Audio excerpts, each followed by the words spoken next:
everyone, and welcome to the opening drive on 101 ESPN in St. Louis, where it's 7 o'clock. Your time check brought to you by Clarkson Jewelers, an officially licensed Rolex jeweler with Brooke Grimsley and Dan McLaughlin. I'm Randy Karraker, and it is great to have you with us, unless you happen to be a 72-year-old football coach this morning.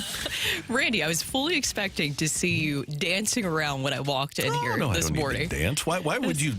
Why would I be dancing? Because of your, I guess I should say, love for Bill Belichick, love/hate. Look, I don't have any disdain for Bill Belichick. I have disdain for the people that think he's great.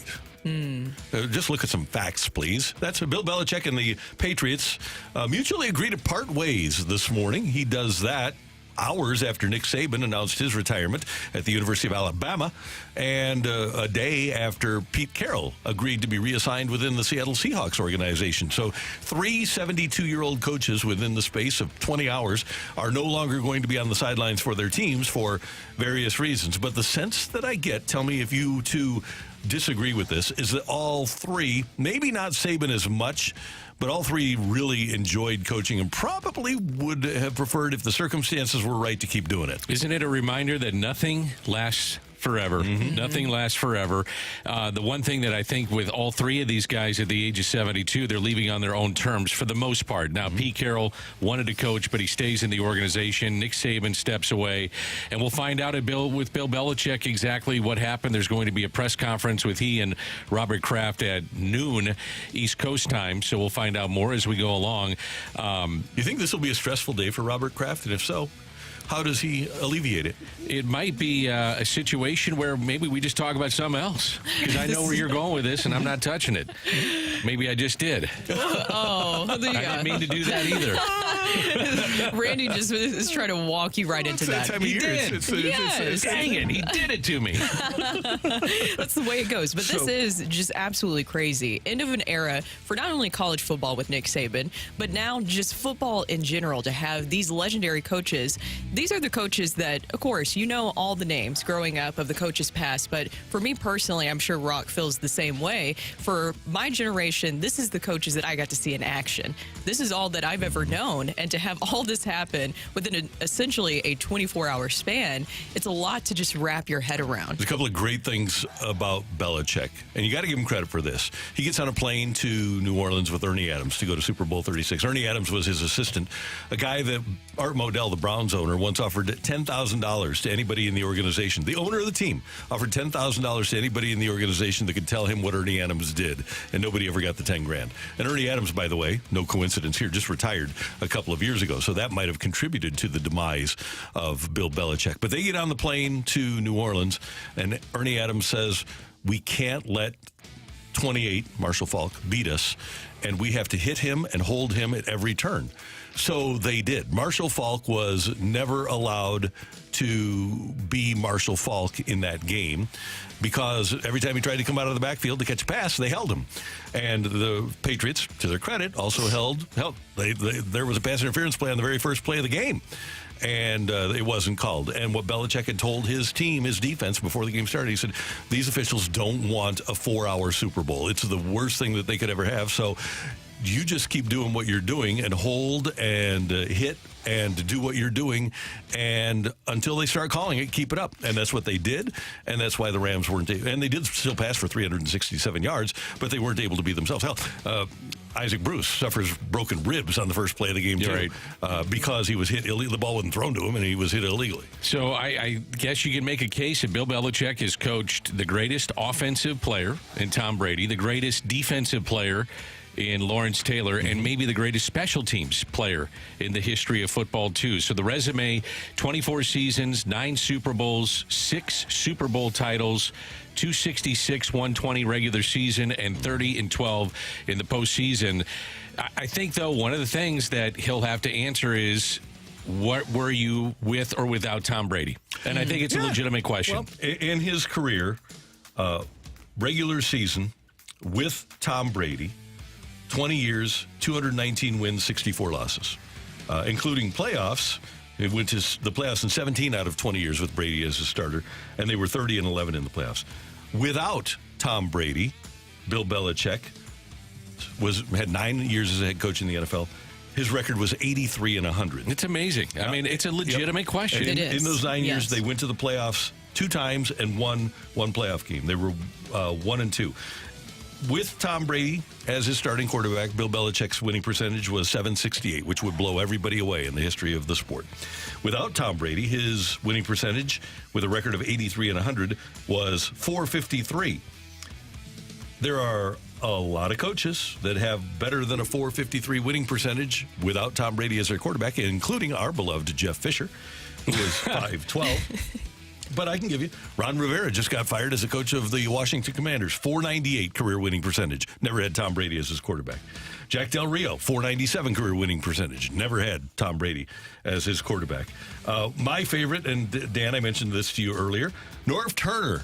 Norv Turner, the much maligned Norv Turner, had a .483 career winning percentage in 15 years without Tom Brady as his quarterback.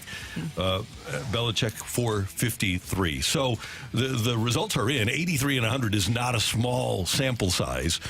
Without Tom Brady, Bill Belichick was well below average, and most coaches wouldn't last 9 years with that winning percentage. And we might add, I will add, that Joe Gibbs won 3 Super Bowls with 3 different non-Hall of Fame quarterbacks. And not to kick a man when he's down, because obviously this is huge news that's happening today, and you're talking about that record, which I think is something that is definitely going to be brought up. But we already got a text in from the 618, and this is something that I feel like will also be discussed a lot when you're talking about his legacy, is people saying he cheated for some of those. How much do you put some of that, the scandals involved with his coaching legacy?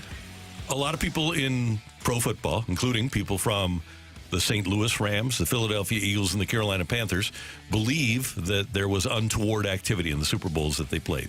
And for them, in the league, this isn't just me talking, they believe that those first 3 Super Bowls are tainted. Until Spygate was outed in 2007, a lot of people around the league believe that they were cheated out of, especially Carolina and St. Louis, cheated out of Super Bowls. You now have 7 openings in the National Football League, and to Brooks' point, kind of a changing of the guard. Pete Carroll, Arthur Smith in Atlanta, Josh McDaniels in Vegas, Frank Reich in Carolina, Brandon Staley with the Chargers, Mike Vrabel with Tennessee could be a favorite to get the job in New England. Now Bill Belichick is out. I'll throw a couple other names out there, too. A new era in football with Pete Carroll out, Bill Belichick out. But what about the futures of Mike Tomlin and Andy Reid? That's been talked about as well. Mike Tomlin is only like 51 years old. It's unbelievable. Isn't it, though? Yeah. So and he's never had a losing season. And Never, Harbaugh, too, yeah. by the way. And Harbaugh has been around for a long That's time. another one. John Harbaugh. And he wants to keep coaching. The other point that we need to make is that Nick Saban retired yesterday, and I don't think that you can question whether or not he's the greatest of all time. He, in the era in which he coached, dominated, and yes, Bear Bryant did similar things at Alabama, but because of the level of competition and because of what he brought in terms of, at one point, half of the SEC head coaches were former Saban coordinators. For me, Saban, without question, is the greatest to ever walk the sidelines in college football. I think you're right. I think you're right. No, he really is. And that's something that you can't take away from him as well. When you're talking about, too, I think another part of his legacy is that coaching tree. That coaching tree that he has, which is also a big talker for who is going to take over now after Nick Saban, because those are obviously huge shoes to fill. Do you look at some of his past coaching tree that is out there, say a Lane Kiffin, maybe? I would think so. Possibly. My first call would be to Dabo. And I don't know if Dabo's going to be very good. You know, Dabo doesn't like to take transfers. I don't know how great he's going to be in this environment. And I wonder if that's why Nick Saban walked away. Now, he is 72, but the changing of the college football landscape, of the transfer portal, the fact that you have NIL, and he just said, you know what, the hell with it. I don't need to deal with this anymore. I just don't need to deal with it. No. I mean, you look at where they were. Remember when they had the 4, Matthew will remember this, the 4 running backs in their room were Henry, Kamara, Ingram, and somebody else. They had 4... And good, Josh Najee Jacobs. Harris. Oh, yeah, that's it. Najee. Yeah, that's Ingram right. would have been gone. Yeah, It was Josh Jacobs and Najee yeah. Harris. Yeah. So you had that group. He was able to recruit those guys. Didn't have anybody like that over the last couple of years. And then the 4 receivers over the last couple of years, it was Devontae Smith, Henry Ruggs, Jerry Jeudy, Jalen Waddle. He had all of those at one time in Alabama. And you just, with NIL, can't recruit players that aren't going to be able to play on a regular basis anymore. No. Is there any one of these moves, as we're talking about Nick Saban retiring, and then you have Pete Carroll changing there in his position, and then you have Bill Belichick, any one of these moves that surprised you the most? Saban, to me, yesterday, when he decided to walk away with the fact that he's got such a tremendous team coming back, he would be in the mix for a national championship last season. Next year, Milroe is developing as a QB. What the strides that he made were incredible this past year. When you look at the Texas game to what he looked like in the college football playoff, you know they would be in the thick of this thing. However, the other part we didn't mention is going to a 12 college football playoff, 12-team playoff. And if he just thought, the chances are going to be tougher with that. There's a few things that I thought about with him. To me, the most impressive thing that he did was at LSU. When he won a national title at LSU, and that was a graveyard at times for coaches, and he did that, and they still have the impact that he made that exists today because they've won national championships since then. The other part, guys, he had 49 first-round picks. Incredible. 49 first-round picks, guys that went to the National Football League. And that, to me, is simply amazing. It is. And to your point, too, I think this was a surprise for everybody with Nick Saban, because I didn't know if you saw the reports as well, that he was still interviewing coaches within the past 24 hours. So this was a decision that I'm sure that he has been mulling over. Do you think that at times this season he looked like he was going to make this decision and was thinking about it? I said this to Randy before we got on the air, I thought he looked calmer this year than I've ever seen him. It looked like maybe he was enjoying the ride a little bit more. Not to say he wasn't intense. Yes. And we're not there, and it's just us watching on television. But didn't he seem to be a little bit calmer when you watched him? Oh, yeah, definitely. Yeah. He used to jump up and down and stuff like that. And by the way, I believe after the Rose Bowl, they had 17 players that went into the transfer portal to leave at Alabama. He probably gets tired of that, too, having to recruit his own guys. That would get really old. I've always can you imagine being a coach and you're having just to kowtow to 17 and 18-year-old kids? Got to be a hassle. Yeah. We're going to talk about Saban and Belichick with our buddy Rick Venturi at 9 o'clock. He coached with Belichick and Saban on the Browns staff back in the 90s and vacations on a regular basis with Coach Saban. So Coach Venturi with us at 9. And at 9:30, Gary Pinkle is going to join us. He played college ball with Nick Saban, and they coached together at Kent State. We're also going to talk to Greg Amsinger coming up at the bottom of this hour, and Bernie Federko, the Hall of Famer, at 8:15. But coming up next, we've got Sick of It. Get your text into the Air Comfort Service text line. That number, 314-399-9646. 314-399-YO-HO. Sick of It. Next on 101 ESPN.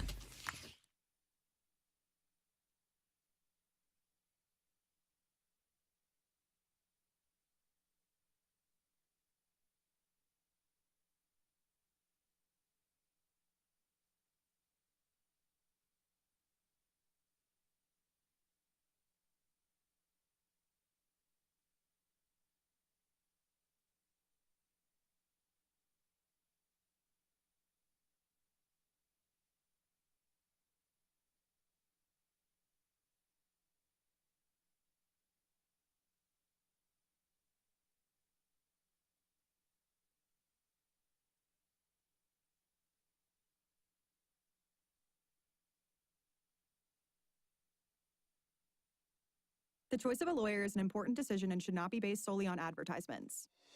St. Louis, thank you for choosing Underlaw as STL Today's 2023 best law firm. Although our work has always been about you, we are proud yet humbled to be acknowledged by the community we serve and love. At Underlaw, we will continue our mission to make a difference, one case at a time. When you are injured, you need the best. Call Underlaw at 314 or 618-9000000.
The best deal of the year is back. This is Ron, the Wizard of Comfort from Swiss Air Heating and Cooling, and yes, the Sweet 16 deal is back. Get a high-efficiency heating and cooling system for your home, receive $1,600 instant rebate, 16 years parts and labor, and 16 months same-as-cash financing.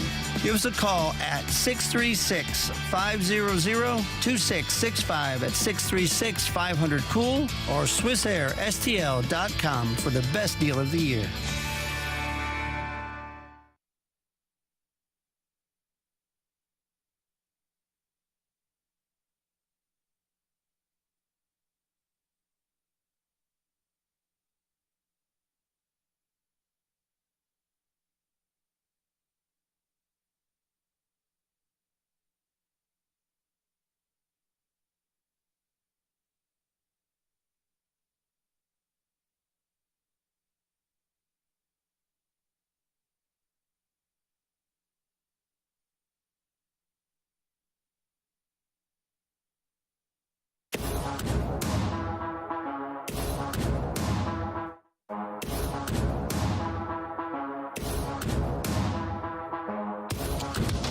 What are you sick of today? If you have something that you are sick of on this Thursday, please send us a text. 314-399-9646, 314-399-YO-HO, and you can play Sick of It.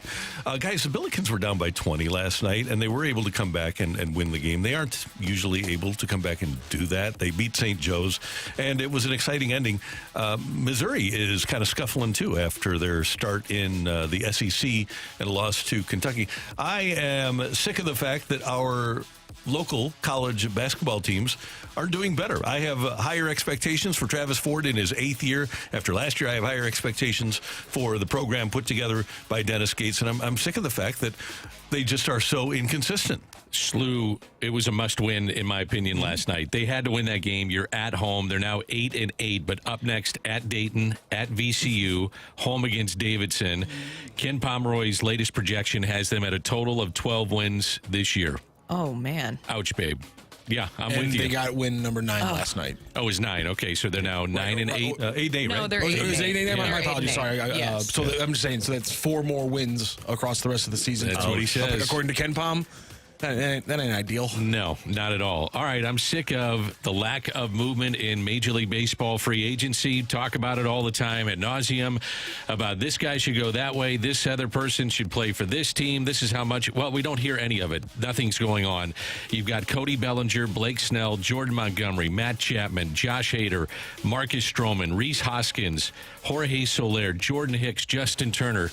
Those are just some of the names that are still out there, and that's the top, in my opinion, the top free agents that are still left, but there's like 40 or 50 that are still out there that have a chance to be signed by a team, and we're about a month away from spring training. And well over 2 months into free agency. Yes. So let's go. What else do you think the hang-up could be at this point? Because I thought I would see more movement after Shohei Ohtani, after Yamamoto, and then you have Shoto Imanaga that just signed with the Cubs. I thought that you would see a lot more movement here, but it's been so stagnant and slow. What could be the reason? Teams don't want to spend money. Remember last year, the Cardinal bench was all rookies. The Cardinal bullpen was essentially all rookies, all $750,000, $790,000 guys. And the Cardinals aren't alone in that. Nobody has that $4 million professional hitter coming off the bench anymore. I think Brooke is right, though, too. Don't you think once these guys sign, I thought for sure after Ohtani and after you saw Yamamoto, the pitching market was somewhat set. So that means you know what you're going to do with Blake Snell. You know what you're going to do with Jordan Montgomery. The reliever market still hasn't been set by Josh Hader. So there's still a lot of questions that are out there with Major League Baseball. It is. It's just so weird. It's how slow it has been. Well, guys, you know what I'm sick of? Yesterday, we talked about all the drama of Cutter Gauthier versus the Flyers organization. And we even talked about the report from a Phillies beat writer and podcaster named Anthony Sanfilippo, where he accused Kevin Hayes of being involved in influencing Cutter Gauthier and his decision to want to leave the Flyers organization. And it caused Kevin Hayes to have to, 1, address it, and 2, he was receiving threats from people. So yesterday, Tortorella decided to call out that media member at the press conference, and this is what he had to say. Is the guy here, doesn't The guy here that caused Kevin Hayes a problem? Yes. You? Yeah. Are you kidding me? Do you think Kevin Hayes is going to do something like that?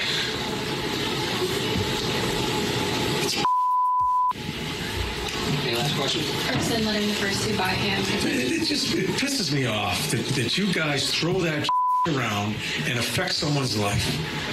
Kevin Hayes and I had a problem. We couldn't come to an agreement how to play. That's a good man. That's a good man.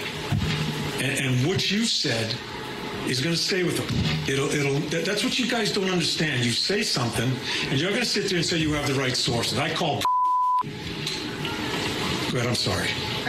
And that is good on Torts, how he handled that situation to call out that reporter. And this is what I'm sick of, guys, because then Anthony Sanfilippo then goes to Twitter right after that press conference and he says, well, Torts just lit me up in his press conference about Kevin Hayes, completely unprompted. That ought to be a joy for everyone for the next couple of days. Here's the thing. This is what I'm sick of. Being wrong in that way, you should be able to admit a mistake. If you have some concrete proof of somehow Kevin Hayes, a grown man, telling Cutter Gauthier, who's also 19 years old, he's old enough to make his own decisions. Yes, Kevin Hayes somehow was pushing him all the way till the end to make this decision. Kevin Hayes isn't his agent. Kevin Hayes isn't his manager. At the end of the day, it's Cutter's decision. And to just throw that out there about Kevin Hayes and then not even back off of it in that way to say it was completely unprompted. No, it was prompted. And that's what I'm sick of. You should admit when you're wrong and you caused harm. It was very reckless for him to just put that out there. Bad. So good for Torts, though. Matthew, what do you got on the old text line there? Sick of the winter, sick of the cold, sick of snow, sick of ice. Bring on spring. Agreed. 100%. I'm ready for golf. I think we've had a pretty mild winter, though. It doesn't matter. Not Sunday and Monday. Hasn't. No, it's going to be a low of -6 on Sunday or Monday. It's all I care about is what the high is going to be. Bail, eject. What's the high How do I gonna stop be on this? those days? Let's check it out, shall we? I don't want to do this. Okay, Monday. High of 7. Tuesday high. Sunday high of 10. Monday high of 7. Tuesday high of 9. And then we're all the way up to 30 on Wednesday. All the way up to 30. We'll get through it, and all of a sudden you'll have spring, you'll have baseball, and away we go. There you go. Summer will be here, then you guys will be complaining about 100 degrees. I never complain That's how about it always 100 goes, degrees. right? It is perpetually 50 degrees in this studio during the summer. I never complain about it being hot. No, it feels great. fantastic. Sick of waking up in the middle of the night, can't fall back asleep until 45 minutes before the alarm, and now I'm dragging this morning. That's the worst thing in the world. What time do you guys get up for this morning program at 7 a.m. when we fire it up? I am usually up at or before 5:30. I'm at 5. Now it's my first week, so that could change very quickly. Yeah. I wake up around 5:20 and then take care of Stevie, my dog, and that usually takes up a good amount of time. I feel like I should get up at 5, though.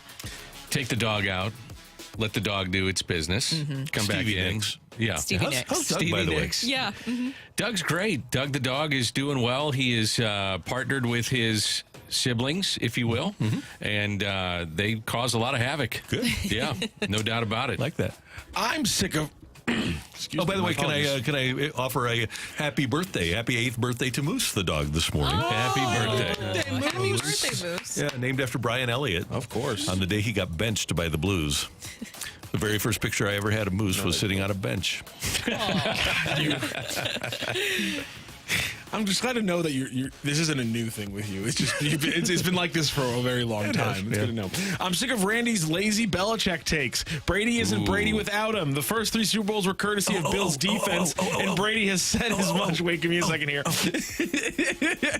Brady was fortunate enough to move into a great situation, but please stop calling him average when Bill Belichick built a dynasty. Love you, Randy, but you're better than that. What happened after Brady left New England? Go ahead. What happened? Anybody? They were terrible. He won a Super Bowl. He won a Brady Super won it, yeah. Bowl. He won a Super Bowl And with what did Tampa Bill Bay. Belichick do without Brady? 28-37, I believe, something like that. So I would argue that Tom Brady actually did some things without Bill Belichick, and that Belichick never has. And Belichick had Vinny Testaverde. Right? He didn't do anything with him. He got rid of Bernie Kosar because he didn't think Bernie Kosar could do it. He gets Vinny Testaverde. That didn't work out particularly well. He had an under 500 season with Drew Bledsoe. He gets a guy with 199th pick Dick Rabine, by the way, advocated for Brady. It wasn't Belichick that knew anything about him with the 6th-round pick back in 2000. Belichick fell into it. There's nothing wrong with falling into it, but he did. So where do you think he winds up? As you advance this story, where do you think he... I'd said Atlanta seems to be a really good spot. If the Chargers would want him, you get a franchise QB and fix your defense. But I would look at Jim Harbaugh first. I think if any of these franchises are looking to replace a coach, my first call is to Jim Harbaugh. And who replaces Bill Belichick? As he advanced the story here this morning. Mike Vrabel. I said it immediately after the Titans news broke that Mike Vrabel's going to the Patriots. And it might sound weird, right? Because it's like, why would you bring in somebody else who's been a part of that coaching family with Bill Belichick, who has played for the Patriots in that way? But to me, it just makes a lot of sense. And for a while now in Tennessee, there's been a lot of rumors that Vrabel would be interested. Even Robert Kraft reportedly interested in Mike Vrabel as well.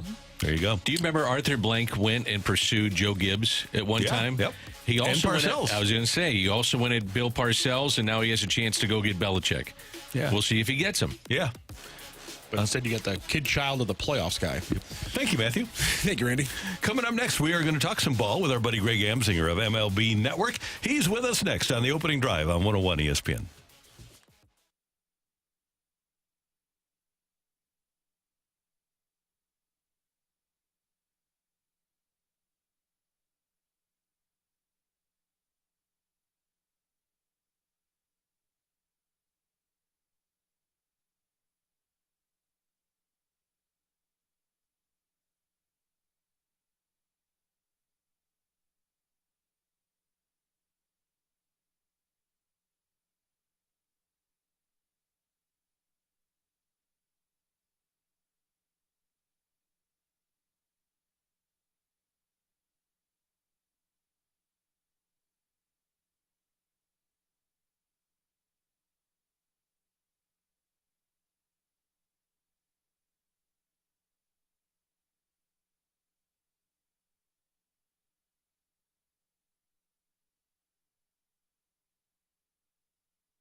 This is Rocky with your Sports Center update, driven by Johnny Londoff Chevrolet and Johnny Londoff Autoplex. Coming off a 12-hour period with a lot of movement for legendary coaches, Bill Belichick and the Patriots announced earlier this morning that he will not return to New England after 24 seasons and 6 Super Bowls. That, of course, is on the heels of Pete Carroll no longer returning as the head coach in Seattle and Nick Saban retiring from his job at Alabama. Last night in college basketball, St. Louis faced off against St. Joseph's, and it was a rough game for the Billikens off the rip. They were down 37-17 before they came back in the second half to win that game 88-85. Speaking of college basketball, your number 10 ranked Fighting Illini have a Big Ten battle against Michigan State tonight. It's an 8 p.m. tip-off, and your St. Louis Blues back in action tonight, 7 p.m. They host the Rangers. You can catch the game right here on your home for the St. Louis Blues with a pregame show starting at 6 p.m. That is your Sports Center update driven by Johnny Londoff. Find your roads and shop 24/7 at londoff.com and londoffautoplex.com.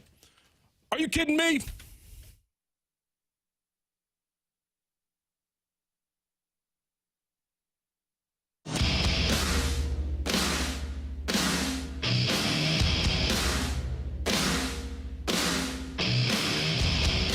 Brooke, Danny Mac, Randy, and we head to the celebrity line. And our friend, a product of the Lindenwood University, native of St. Louis, and the lead anchor for MLB Network, Greg Amsinger, joins us now on the morning that Bill Belichick and the New England Patriots have parted ways. Good morning, Greg. How you doing? I'm sitting here contemplating when Randy Karraker is going to produce the segment. If you had to pick one to replace Ollie Marmol, would it be Pete Carroll, Nick Saban, or Bill Belichick? I don't know why, but I could see Randy thinking that way because this is a unique day to have 3 legendary leaders of men step down, and I don't care what sport it is, but to slant it and get it towards an Ollie Marmol replacement, I could see that in your future. Greg, great thought. Great thought, man. You're a producer at heart. I am such a fan of the person that is Pete Carroll. I think I would probably at first blush go with Pete. He's something. There's a great story about him, and you can Google it and find it. It's by J.R. Moringer, McGraw-Milhaven's cousin, and it's from when Pete was coaching at USC, and he would go out at night into the inner cities in Compton and meet with young people, and they would freak out. They'd say, "Oh man, Pete Carroll's in the hood," and try to do things to help them lead better lives. He truly is an amazing human being. I mean, that's deep. I would have gone with him because he's got the best hair for anybody in their 70s. That's why I would have picked Pete Carroll. Yeah. Are you going to go gray when you do, or are you going to color yours? Will you go Pete Carroll, or are you going to go Tony La Russa? See, okay, I'm very sensitive about this. Randy, I'm watching the re-air of my show as we speak. Are you seeing? No. Not seeing Are you seeing like the early onsets of graying? Is that no? Is that why you're asking me Greg, this question? if I ever did see it, there's no way I'd say yes.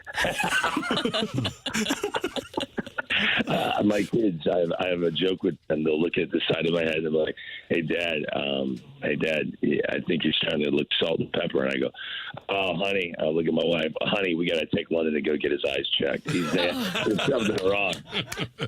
Something wrong.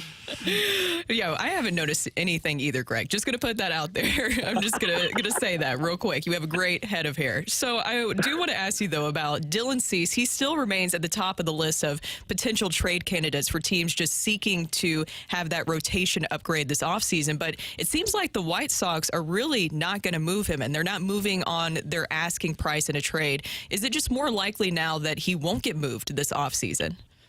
We had this conversation yesterday. Dan O'Dowd, former GM, believes they have to move him. He doesn't like where he's trending mechanically and the stuff coming out of his hand. I disagree with that. I really believe that he is not the 2023 version of Dylan Cease. His ERA more than doubled from 2022. He was the most dominant pitcher. I think I had a great conversation last night. Don't you worry. I was doing my best to recruit one Adam Ottavino, who was moonlighting with us on MLB Tonight. The Cardinals desperately need at least 2 more relievers, and I think he'd be great. He was drafted in the first round way back when by the St. Louis Cardinals, found his his way with the Colorado Rockies. He's got the lowest ERA in Coors Field history. I think the Cardinals could use a veteran like that. And the way he talks about pitching, it's Greinke-esque. I mean, he is a savant when it comes to this. He looked at Dylan Cease's stuff, and I think Adam Ottavino might have arguably the best right-handed slider we've seen in ages. And Dylan Cease, that pitch was the best in baseball in 2022. And he says the shape of it has changed. It's more north-south, whereas before he was sort of sweeping it before they were giving that moniker to Sonny Gray. So now you've got an entire league that is adjusting to Dylan Cease. So he needs chase. He needs swing and miss because his fastball command isn't elite. So therefore, he's in deep counts, and if guys aren't chasing, they're swinging at that slider, which obviously looks a bit different now. It's not hanging at the same eye level longer. Like you said, it's more north-south. So it's dipping into the strike zone earlier than it was in 2022. They're not going to swing at it. Bottom line, the St. Louis Cardinals are a perfect organization. The Atlanta Braves come to mind. I don't know about the Baltimore Orioles yet. They're the team that's connected to him. But there are organizations that do a fine job of tweaking guys when they struggle in a certain category. I still believe in the spin rate of this guy, and I think his ability to spin it, his ability with great velo. He's a short armor, which I think that does lend itself to longer durability. I'm buying Dylan Cease. If you're the White Sox, you're thinking to yourself, there are so many negative things coming in on him. Maybe what we do is we go opening day with Dylan Cease. 10 starts in, he's got a 2.4 ERA, and now we're not selling while this great asset we have has been tarnished a bit. Then on the other side, if you've got this great asset that you have to help your turnaround and your rebuild with, to play with fire and expect him to not be injured, I mean, you really got to hold your breath and wish for the best. So I think he gets traded before opening day. I really do. But there are others that are like, man, if you're the White Sox, you got to turn this into the 2024 version of Chris Sale. When Chris Sale was traded to the Red Sox, I know Yoán Moncada did not turn out to be a superstar, but at the time, when you go back and think about how he was described, he was an untouchable, coveted future Robinson Cano superstar. And that haul that they got back for Chris Sale was supposed to really change the course of the White Sox. It didn't happen. But when you look at how those players were described, that's what they have to turn Dylan Cease into. Greg, we all can debate on what teams should do, and in particular with the Cardinals. So I'm curious with the contacts that you have at MLB Network and whatnot, and I'm sure you guys talk about it. There's the idea of going out and getting somebody, and then there's the reality of whether they will or not. So as we're about a month away from spring training, are you hearing the Cardinals are active in any of these potential free agents that are still out there? Yeah, the free agent market for relievers, they're definitely dialed in. And from what I'm hearing, they're contacting agents, and this is something that they really want to address. They might not be interested in someone with the elevated price that Josh Hader has, which I think should be a target. To be quite honest with you, I'm a huge Josh Hader fan. We had a very deep conversation on Friday of last week about why he's here getting this bite of the apple. He kind of grabbed the bull by the horns and said, I'm not going to let my organization use me however they want. He wanted to stay healthy for 6 years to get to this stage of his career. He got so fast, so good, that he was having multiple outings of more than 3 outs, multiple 3 consecutive days of pitching. He put his foot down and said, we're not doing that anymore after the 2018 season. And it was a fascinating conversation because I remember back in the day, Dan, you probably remember this Sports Illustrated article that Tom Verducci wrote about young pitchers, starters under the age of 25, and the innings that are poured onto their arm when they break into the big leagues. And it really opened many organizations' eyes to protecting starting pitchers. We have not had that conversation about relievers. And this really came to a head at the end of September when the San Diego Padres needed to win 5 consecutive games for their playoff hopes to survive. And it was bases loaded, 8th inning, lefty at the plate. Bob Melvin couldn't go to Josh Hader, who was up in the bullpen, because Josh Hader refuses to go more than 3 outs, and they would need him for the 9th inning. So Suarez gave it up. Bob Melvin went off in the media after the game, and people looked at Josh Hader like he wasn't a team guy. I don't blame Josh Hader for thinking this way. And the reason I don't is I had the poster child for this issue, Dylan Betances, on our show. Dylan Betances had one of the greatest 4-year stretches of any reliever in modern history, but he was used so many times in that way, more than 3 outs, 3 consecutive days. His shoulder eventually blew out. So Dylan Betances said he didn't blame Josh Hader for putting these restrictions. If I were the Cardinals, a guy that's thinking about his health the way Josh Hader is, who is, in my opinion, on the Hall of Fame highway. We're expecting January 23rd, Billy Wagner to be elected into Cooperstown. Look at Billy Wagner's numbers through his first 7 years to where Josh Hader is right now at this stage of his career. Eerily similar, more dominant for Josh Hader. I think he would be an amazing fix to this bullpen. It seems like the price of poker is coming down a bit because of his restrictions. Maybe he doesn't get an Edwin Diaz contract, which to me would make him more lucrative, more valuable to the St. Louis Cardinals. I think he should be their number one target and would really change the way people look at the Cardinals offseason. I said that from day number one. I mean, when you're looking at filling innings, that's all well and good, but day number one, I thought Josh Hader would be number one on my list. He changes the optics of the way the bullpen is. And I'm sorry, Dan, you talked about relievers, right? I have as well. They like having roles. They like it. And when there's a guy in the back end, all you need to do is point to the day where the Brewers traded Josh Hader, when they were in the mix for a postseason spot. Devin Williams was furious with that. He was going to be anointed the closer, and he became one of the best closers in baseball. But relievers like to know where they fit in the food chain. And if you go get Josh Hader, there is no question who's got the ninth inning. None. Cardinals had a guy that they asked to get up in the ninth inning of a tie game, and he said, I'm not coming in. There's not a save situation here. So that's another thing that you have to run into, guys that want the numbers. There was no way there could be a save in the game. It was a home game. And he was asked to come in the ninth and said, no, not coming in. Well, real quick. If you look at the numbers, and this is a psychological thing, I don't know why. When you put a closer in a tied game in a non-save situation, their numbers are inflated. Their ERA is higher. I don't name the closer. If you look at that guy's numbers in a non-save situation, it's a real thing. Why would it be a real thing? Because it all comes down to money.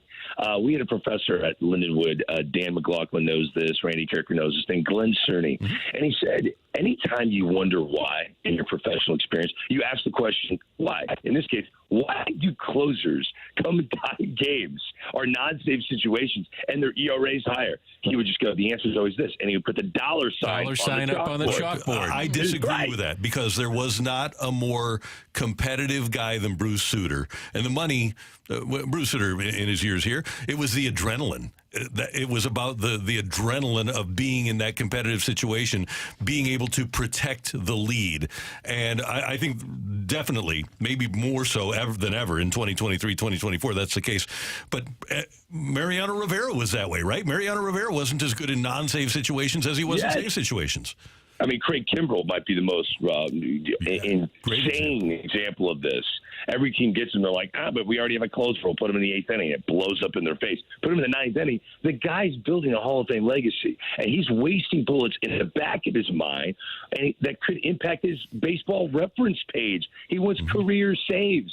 That's the stuff that we're calling through right now, and it matters. There's a ripple effect with Billy Wagner. Billy Wagner's going to get into the Hall of Fame, and he hasn't pitched a ton of games.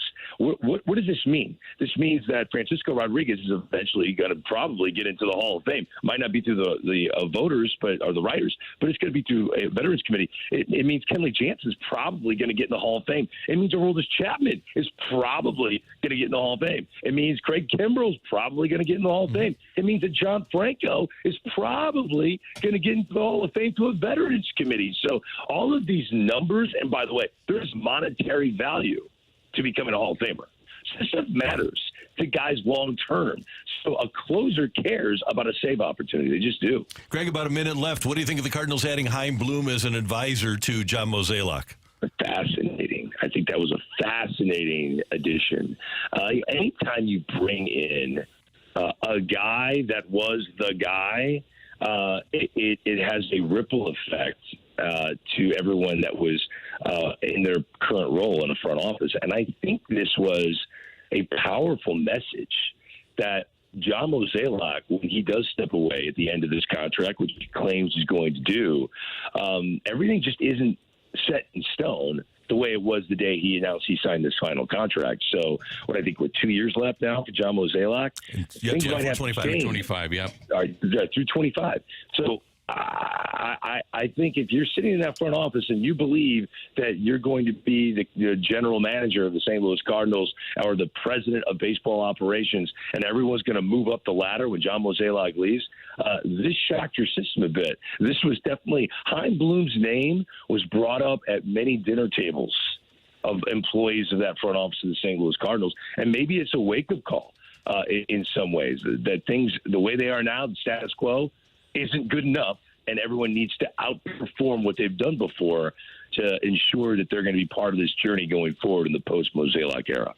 Greg Amsinger, you are the man. We appreciate it, and there is no gray, not a speck of gray. I'm telling you, I'm standing 5 inches away from my flat screen right now, Randy. I got to tell you, Greg, the only time I think I ever paid attention, and maybe the only time I showed up in Glenn Cerny's class, is when he put up the dollar sign. It may have been the only time that's the only thing I remember. That was the day you went to class. Exactly. I heard you went to class one day, Dan. That was the day. Just had to check in that first day, and that was it.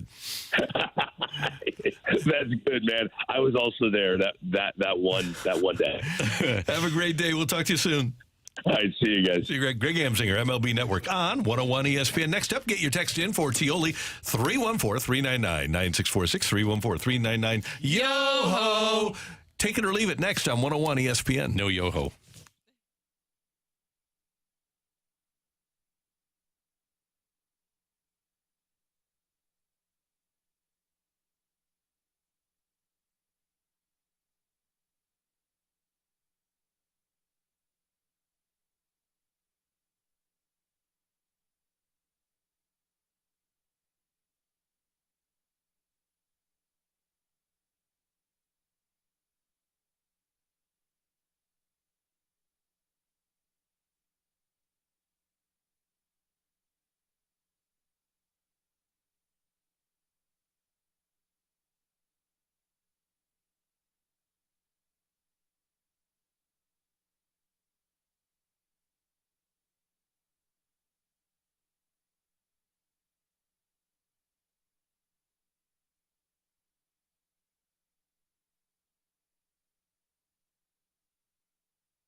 or leave it. I want to say something. I'm going to put it out there. If you like it, you can take it. If you don't, send it right back. Get your text into 314-399-9646 and give us your take it or leave it. Brought to you by Gloria Lou Realty. Visit GloriaHasTheBuyers.com and start packing. That's my final offer. Take it or leave it.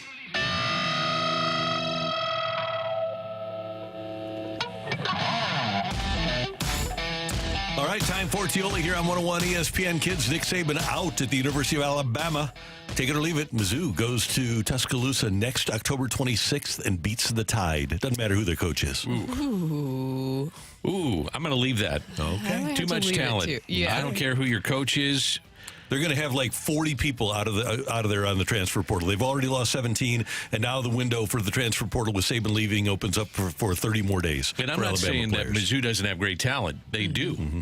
Give me the Jimmies and Joes before the X's and O's, Randall. Depends on who leaves. I think they're going to go win. Well, and also it depends on who gets hired, right?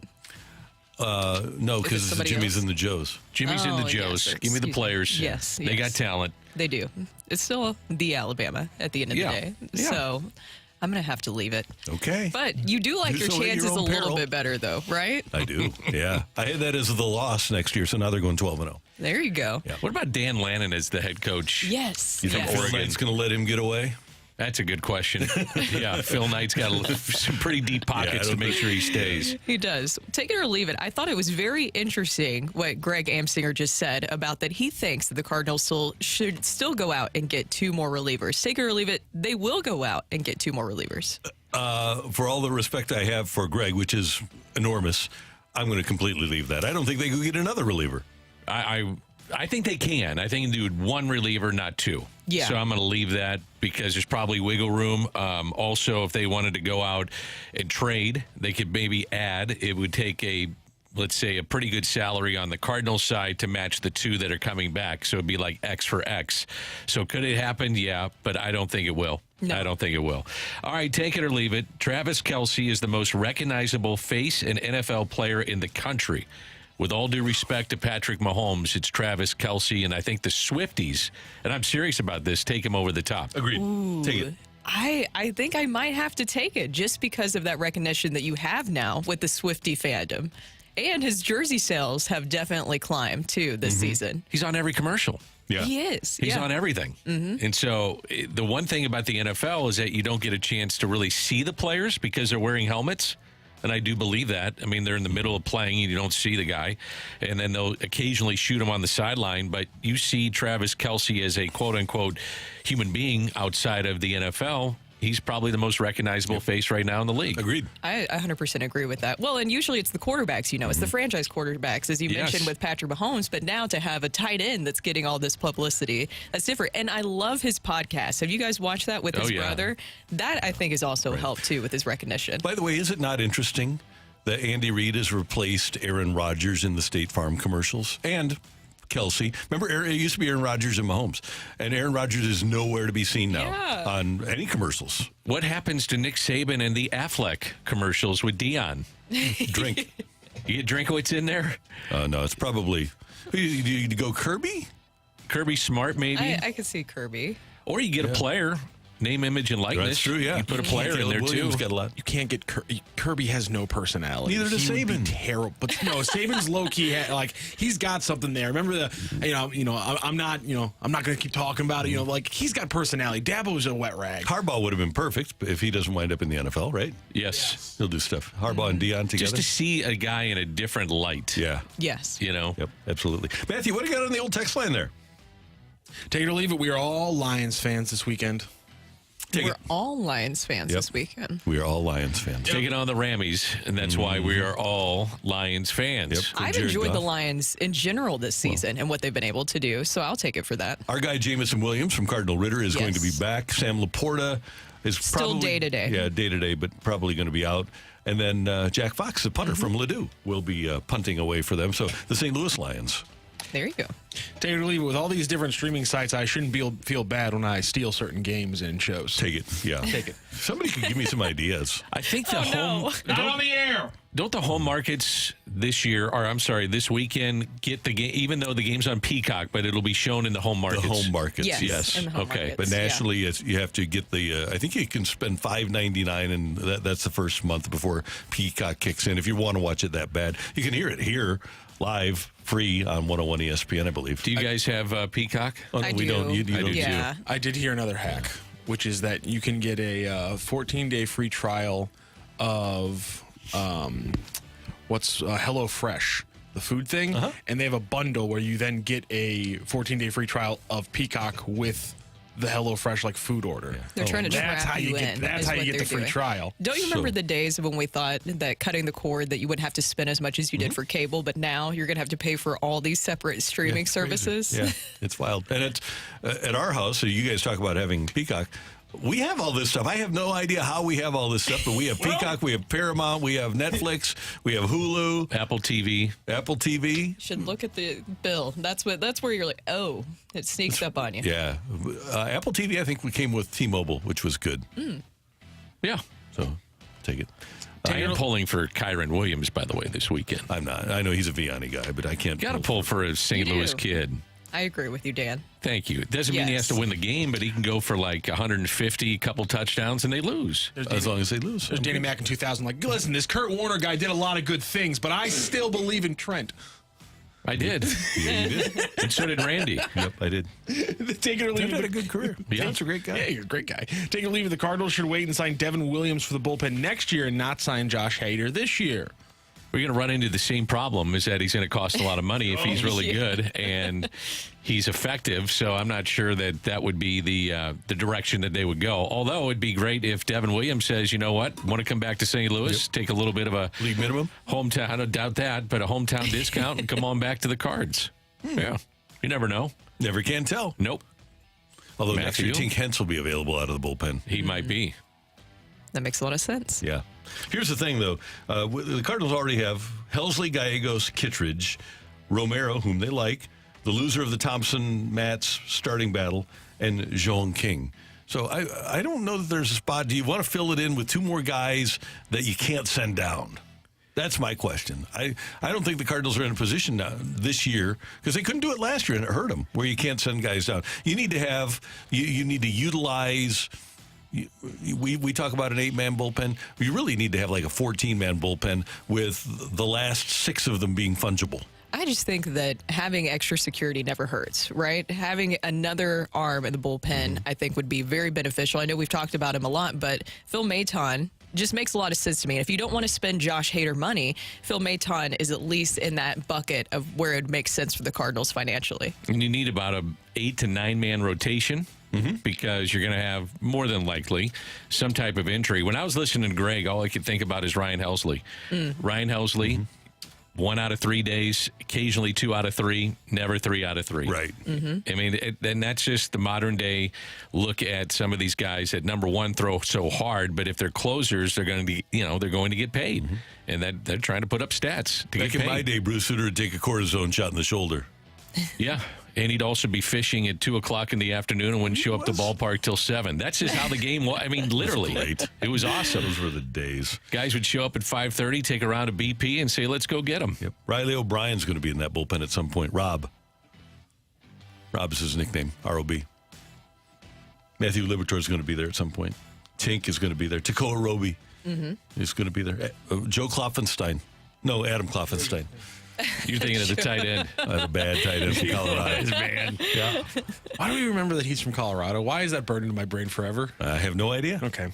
That is Dan. That is Brooke. That is Matthew. I am Randy. Coming up, which of the open jobs that is left open by a departing legend is least desirable? That's coming your way on 101 ESPN.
Day's top stories. It's the Opening Drive's Fresh Take.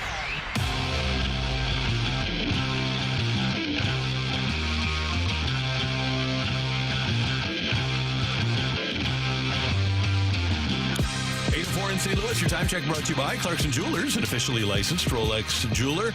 Brooke, Dan, Randy, and Matthew. Matthew getting some information in. What are you getting here about the Alabama job? I haven't been able to 100% confirm this, but I'm seeing there's some people, some college football writers on Twitter who are saying that they're seeing the future bet on the Alabama's next coach being taken off certain sports books, but I'm always wary on this kind of stuff because there's a lot of sports books, and some of them don't do things the 100%, the most real and above board ways. So I'm not sure which same sports ones books that said Otani's going to Toronto. You see, okay, Danny getting exactly to my point, which is, but maybe there was the report yesterday that Dan Lanning was in Tuscaloosa, so we'll see. The departure of Nick Saban from Alabama is seismic in all of college football, but specifically for us in the SEC.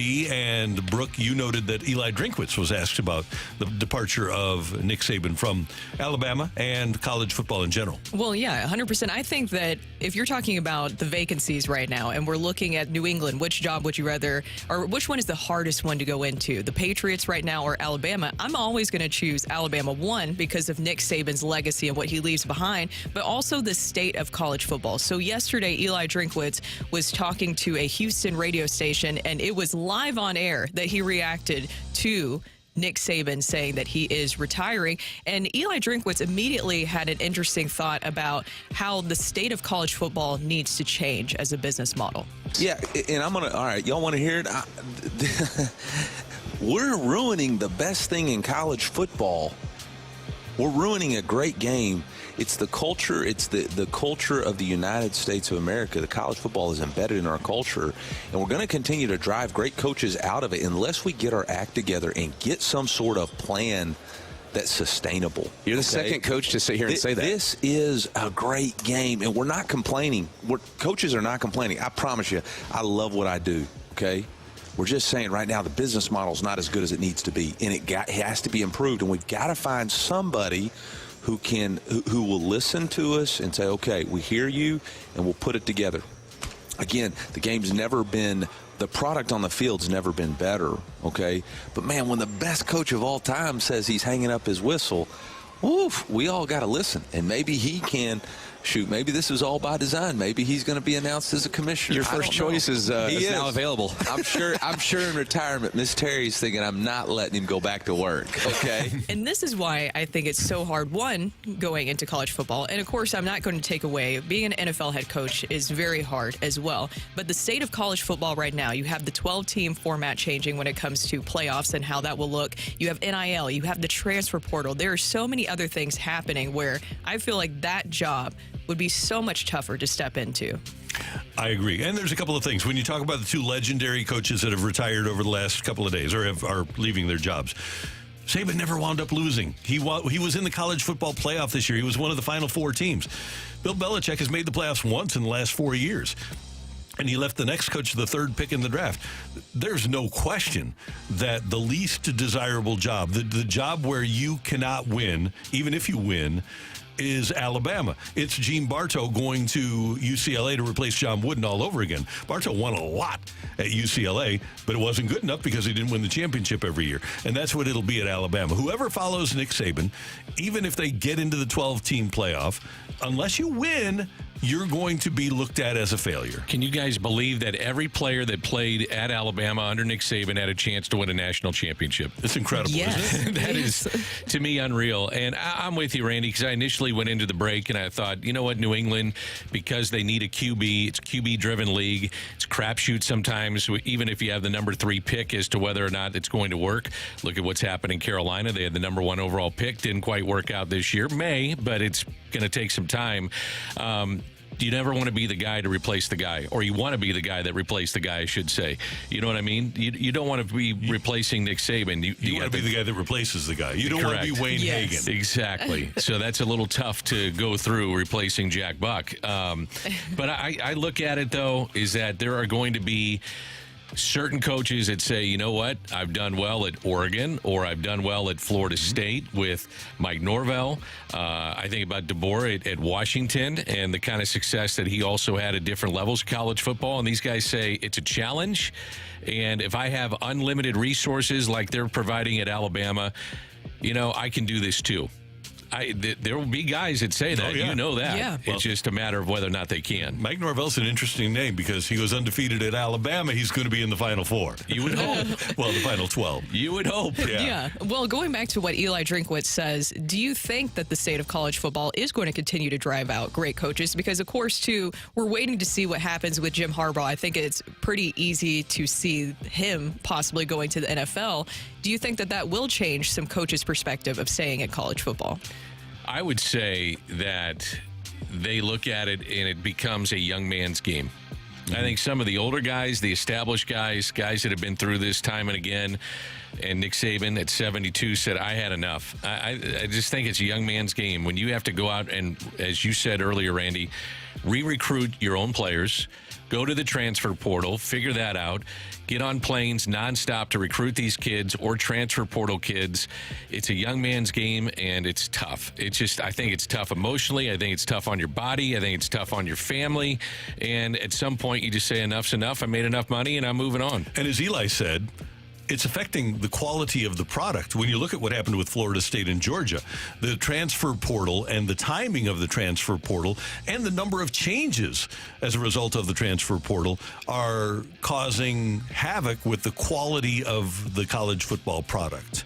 And I don't know how they solve that, because you're always going to have the quantity now. You're going to have, unless parents start getting told, hey, you know what, your kid might go into the transfer portal, but more kids than not are not getting new scholarships. Until parents figure that out, then there's going to be a problem. Yeah, I 100% agree. It's a very tough business with the way that it is right now, and it seems like then you incorporate social media and having to be active with that when it comes to recruiting and keeping those players. There's there's many layers to it. Now, looking at New England, what are the challenges a coach is going to face going there? Well, people are going to think of Belichick from the best days rather than, and they're going to think of the Brady days. Actually, whoever gets drafted with that third pick in the draft at quarterback is probably going to face more scrutiny. But the problem is you have to live up to a winning standard that they have. And what happens is, and I don't know if 4 years is long enough, what happens is when you're good for a while is winning quits being joyful. It becomes a relief. And that's in part because, and Cardinals are a perfect example, because of the entitlement of spoiled fans. They expect to win every year without a lot of them having the realization that you can't win every year. So I think that's what it comes down to, is that organization, Robert Kraft, Jonathan Kraft, the people within that organization, they're going to have extraordinarily high and every fan, they're going to have extraordinarily high expectations, and I don't know if you can even meet them. Let me throw this at both of you guys. Would you rather, if you're the Kraft family, get away from the Belichick tree of coaches? Mike Vrabel, Gerard Mayo is going to get interviewed for sure, the linebackers coach, and just say, we're going to break this thing clean and we're going to start in a different direction. Now, we've had this great success, clearly, but is it better just to kind of break free, do something different, and change the complexion of the organization? That's tough, because I've just already had set in my mind personally that Vrabel just makes a lot of sense for the Patriots, and it seems like Robert Kraft has that interest in him. I do get that, though, to have a new set of eyes, a new perspective coming into your organization to really turn things around, especially if you want things turned around quickly, but then you can also look at the other side of it, of somebody who is aware of our expectations and has been a part of that culture and getting that culture back on track. I would say they stay with the Belichick tree. I mean, you start looking at the success that they had. It's the greatest run in the history of football. So Mike Vrabel, to me, makes all the sense in the world. It does. Played there, legendary player, obviously had success at Tennessee.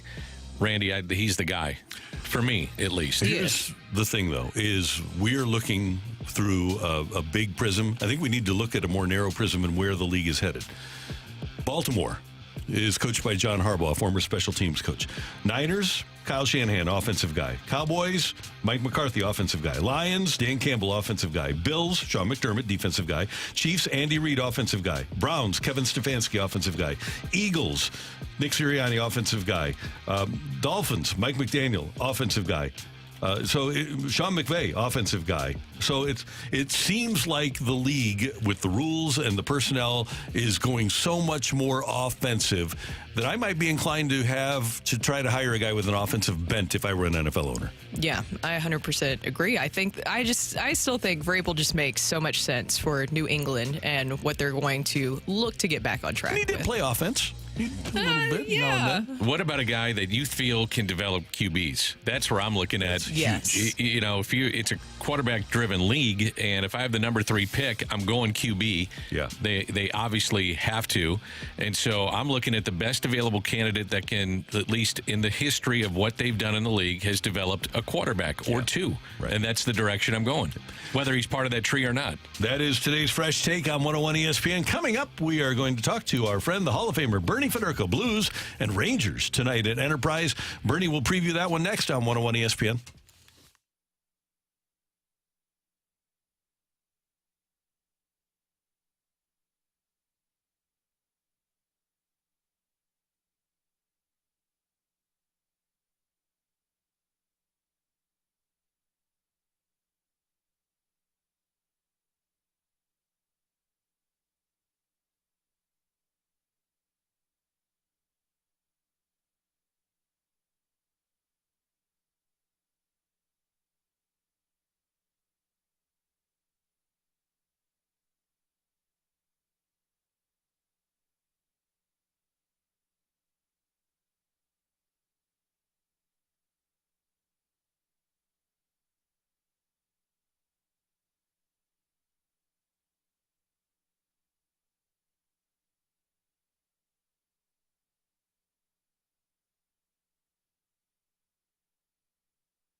everything St. Louis Blues as we head into the Blues Booth. Presented by Boardwalk Hardwood Floors, a proud partner of your St. Louis Blues. Find your perfect new floor at our 4 convenient locations and online at boardwalkhardwood.com.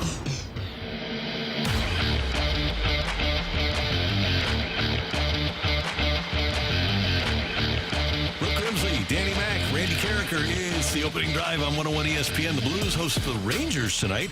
6 o'clock pregame, 7 o'clock faceoff here on your home of the Blues, 101 ESPN, your radio home. Your TV home is Valley Sports, and Bernie Federko handles the pre-intermission and post-game with Alexa Datt or Scott Warman, and Bernie joins us now as he does every Thursday morning here on 101 ESPN. Bernie, good morning. How you doing? Good morning, Randy. I'm doing great, thank you. Good. Well, it was a tough loss the other night to a really good team, but things don't get any easier, do they, in these next 2 games? No, this has been going to be a tough stretch for the Blues. I mean, I think we said the whole month of January is against a really good hockey club. So, hey, I think the most important thing is you know you're playing against good teams. You got to play your best. And so far, I mean, I thought the Blues played pretty decent the other night. I mean, couldn't finish. I think that's the big problem right now. The power play is a little bit of a problem. Or not a little bit of a problem, a lot of a problem, but I think the competition level was really, really good, and I think they played really hard the other night once again. Well, Bernie, that's what I was going to ask you about, because the Blues power play just continues to be an issue and now hitting a new low with that 0-for-4 performance the other night. The Blues power play unit is now officially last in the NHL. I know that we keep asking and trying to find answers as to what they can do, but what can they do past this point?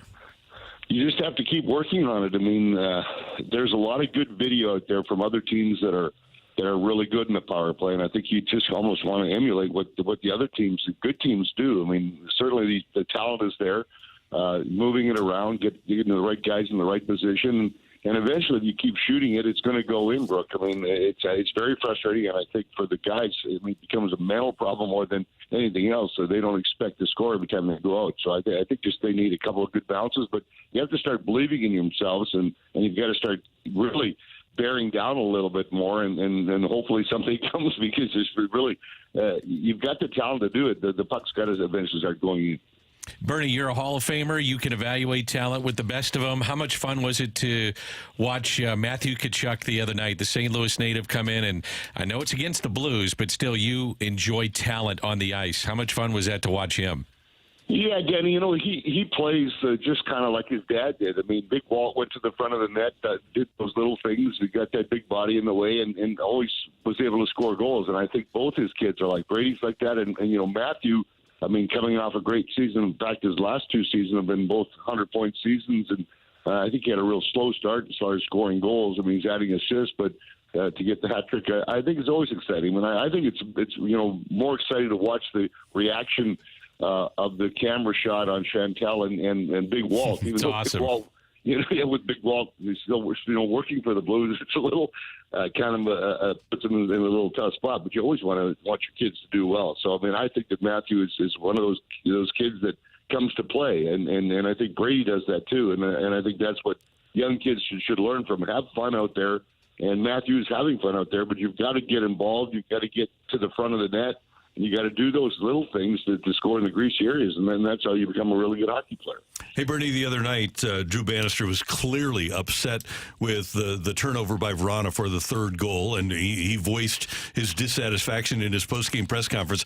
But how do you guys as players handle it? If somebody just continually keeps making a mistake, how do you, especially as one of the top teammates, how do you handle that or deal with it?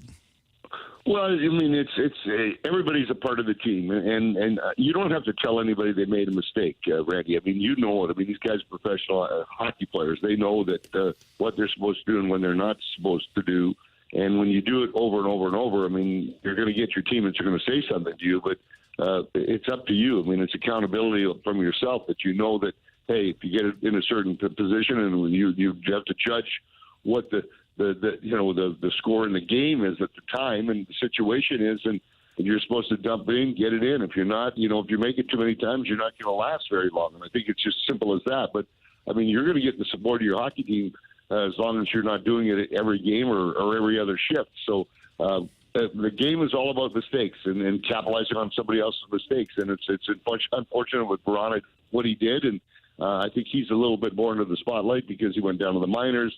had the issues, came back, and obviously he's going to be under the spotlight a little more, under the microscope. But again, you can only do it so many times before you run out of chances. So hopefully he's not going to do that. And it's like everybody else. I mean, everybody makes mistakes in the games, and right now I think he's just a little more under the microscope because of the situation that he's in. Bernie, taking a look at the future for the Blues and their organization, obviously we have talked about the representation that they've had at World Juniors, and of course, people are really excited to see Jimmy Snuggerud eventually with the Blues, but with Doug Armstrong's comments the other day, it seems like we could be seeing Jimmy pretty soon. Yeah, it was a comment that I think we all looked at and say, okay, what does that really mean? But it's up to Jimmy. I mean, he's in college right now. I mean, he doesn't have to sign till he's finished school. I mean, he has the right to do that if he wants to. He's only a sophomore now. If he wants to continue on in at school and finish his college, that so be it. But if he decides that he wants to come out, it sounds like the Blues certainly do want him.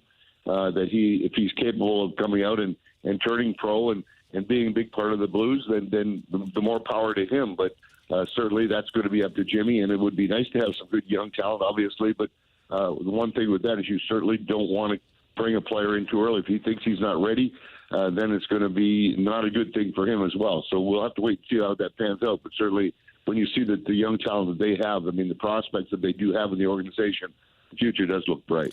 Hey, Bernie, we're about a month or so into the Drew Bannister era so far and what he brings to the table. What have you seen in terms of what he's like behind the bench, his demeanor, practice, what the team is doing on the ice in games? Just a general thought on what you've seen out of Drew.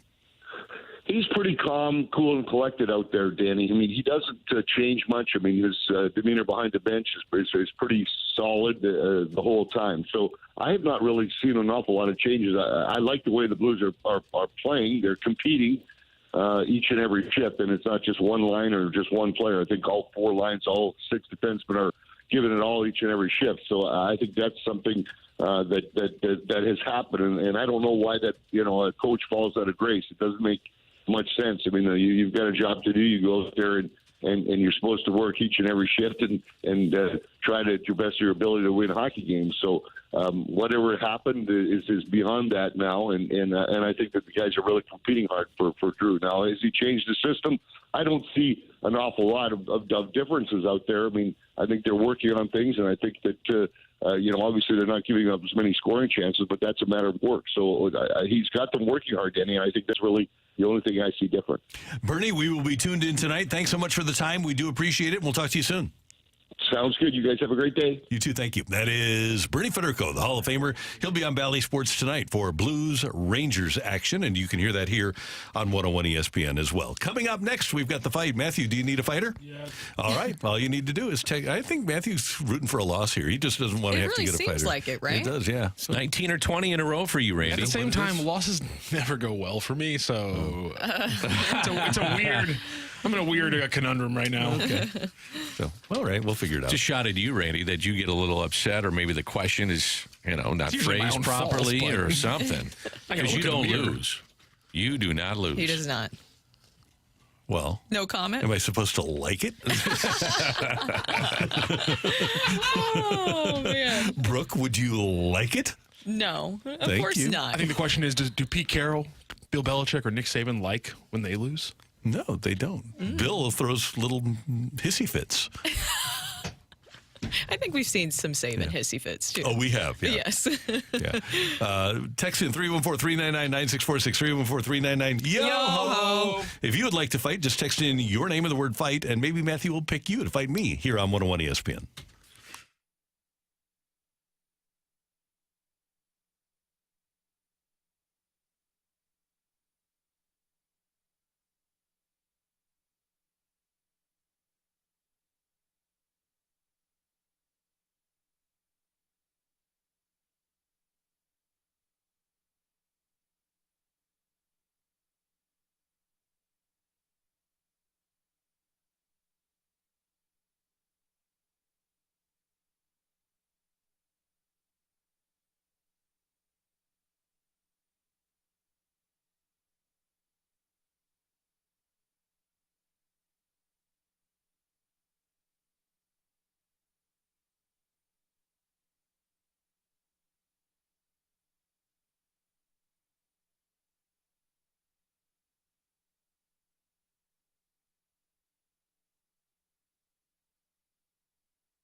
This is Rocky with your Sports Center update brought to you by Saliga Heating and Cooling. A lot of movement across the footballing world across the last 16 hours as Pete Carroll is out as head coach in Seattle. Nick Saban retires from Alabama, and this morning, Bill Belichick will depart the New England Patriots after 24 years and 6 Super Bowls.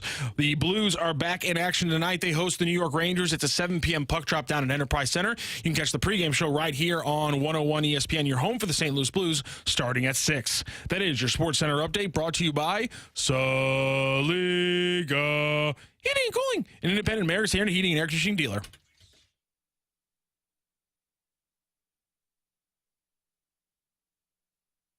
Welcome to the fight. In the red corner, Average Joe Listener.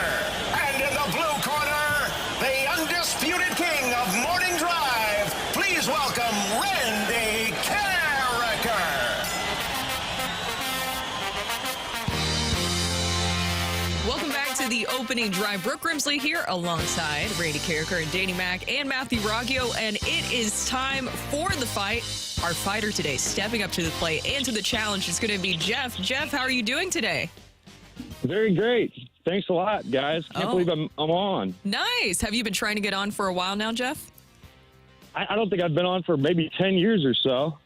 10 years? That was when Randy was in afternoon drive. Have you ever taken on Randy?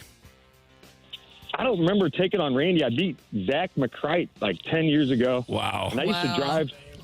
I used to borderline get in accidents trying to get on, but I finally got the text message number saved with the yo-ho. There you go. Okay. There you go. Well, hopefully it will be worth it today. So are you ready to take on Randy in the fight? I'm ready. Question number 1, Jeff. Nick Saban's NFL career had 3 total stops. Defensive backs coach in Houston, head coach in Miami, but where was he a defensive coordinator? Was it the New York Jets, the New England Patriots, or the Cleveland Browns? Cleveland Browns. Final answer? Final answer. Pete Carroll is just one of 3 head coaches to win a college title and a Super Bowl alongside Jimmy Johnson. And who else? Was it Joe Gibbs, George Seifert, or Barry Switzer?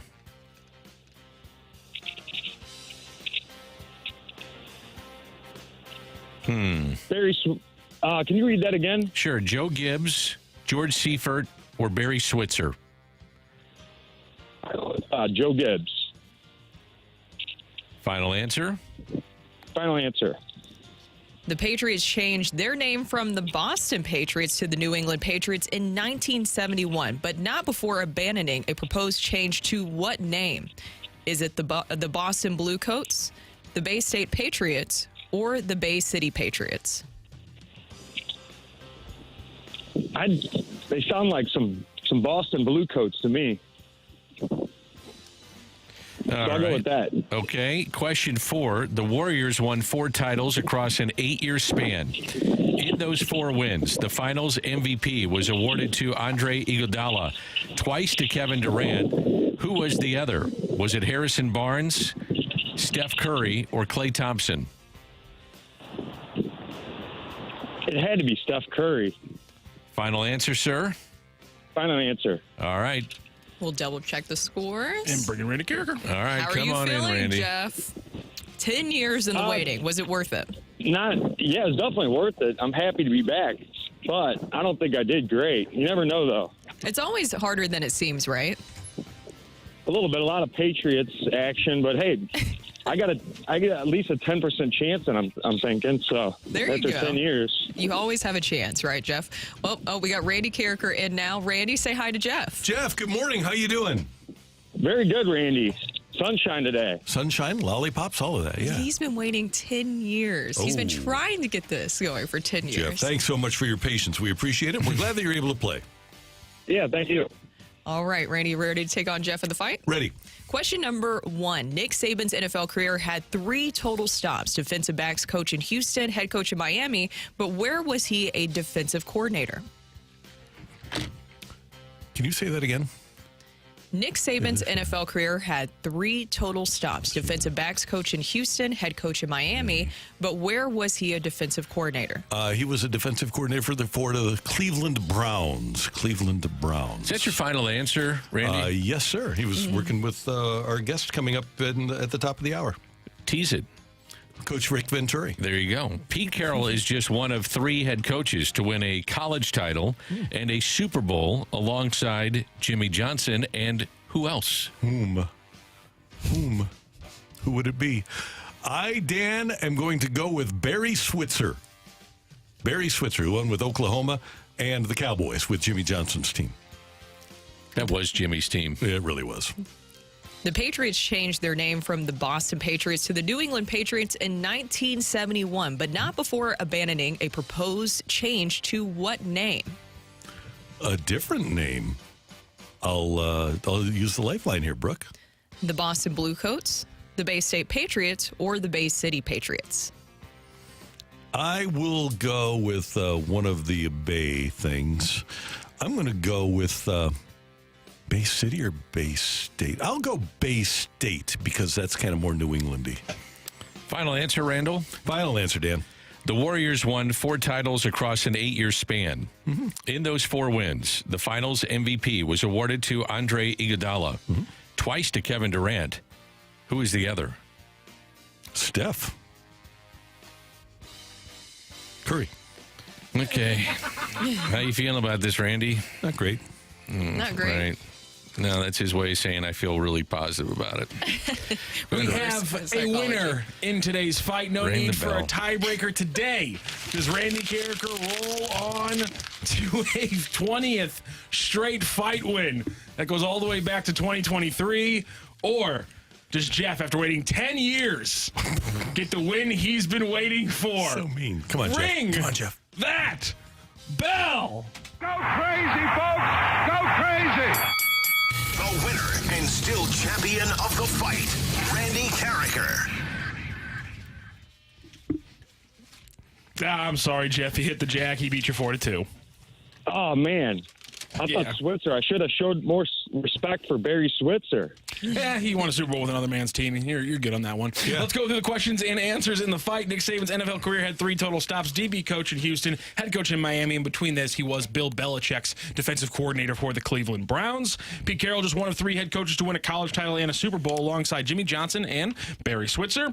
The Patriots changed their name from the Boston Patriots to the New England Patriots in 1971, but not before abandoning a proposed name change to the Bay State Patriots. They bailed on that change because they would have been the BS Patriots. And somebody in the marketing department said, whoa, we got to change this. And they were no longer the Bay State Patriots. It was about 2 months long before somebody caught the error, and they corrected it. And surprising that got through in Massachusetts. And the Warriors won 4 titles across an 8-year span. Iguodala wins the first one, Durant wins 2, and then Curry won the most recent and final for the Golden State Warriors. A 4-2 win for Randy Karraker in today's fight. Jeff, thank you so much for joining the fight and joining the show.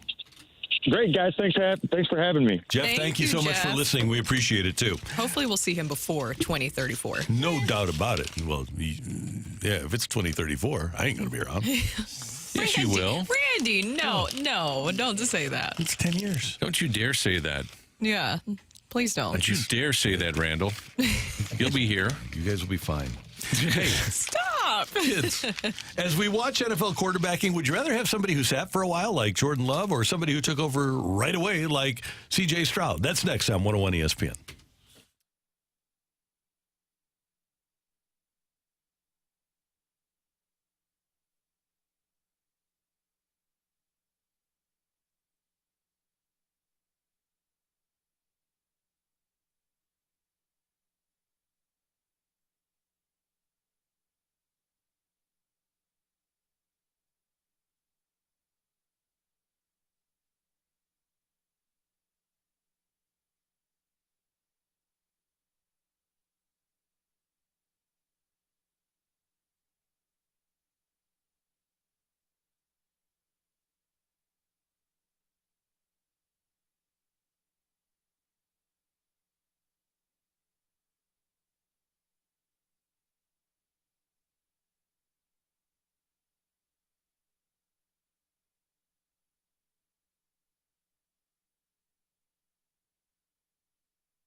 Pete Carroll said on Monday that he didn't intend to retire, that he wanted to keep on coaching, that it was a situation where he would like to keep his current job. But when you have these conversations at the end of the season, as every team does, sometimes they take you in ways that you weren't expecting. Pete Carroll has all the energy in the world, wanted to keep going on. But the fact of the matter is the organization felt like it was better to move forward, making a change right now, which is why, again, they want to keep Pete Carroll around, but they were willing to make a change. ESPN's Adam Schefter yesterday, after Pete Carroll was announced as leaving the coaching job of the Seattle Seahawks, and he's going to take an advisory role, completely different than Bill Belichick, who negotiated from the Patriots a deal that with 1 year left on his contract, they will not pursue compensation for him when he chooses another job. At the beginning of yesterday, we had 5 NFL head coaches that had won a Super Bowl with their team, totaling 7 Super Bowls, 6 for Belichick and 1 for Carroll. And then you had Harbaugh with 1 with Baltimore, Tomlin with 1 with the Steelers, and Sean McVay with 1 with the Rams. Now, those 3 singular Super Bowls are the only guys with their teams at the moment that have won a Super Bowl. Obviously, you have Sean Payton, who moved from New Orleans to Denver, and you have Mike McCarthy, who won with Green Bay and is now in Dallas. It's hard to stick around even if you win these days. Yeah, I think the Pete Carroll one might be a little bit more surprising to me out of all the reactions. And, of course, Nick Saban retiring. But if we're talking specifically about the moves made in the NFL, I think Pete Carroll was really surprising to me because of the legacy that he's built. And I felt like he could still keep going. And you're talking about he doesn't look like his age. He moves around really well. You don't think of him as being a guy in his 70s necessarily. And you see his legacy and what he's been able to do. Why is the reason that you think that Seattle decided to move on? There's a couple things that come to mind to me. And number one, he's a defensive-minded coach, and their defense was 25th in points allowed, so that would be cause of concern. And his age. Can you relate to younger players? And I think anybody that looks at Bill Belichick or a Nick Saban or a Pete Carroll, 72 is 72. And when you're talking about the life of sports, it's an older coach. And can you relate to younger players? And I think it's a legitimate question. And you question about energy. And Pete Carroll's got plenty of energy. When you watch him on the sideline, he's running up and down. And I don't think anybody questions that. I don't think people question Nick Saban. I don't think they would question Bill Belichick.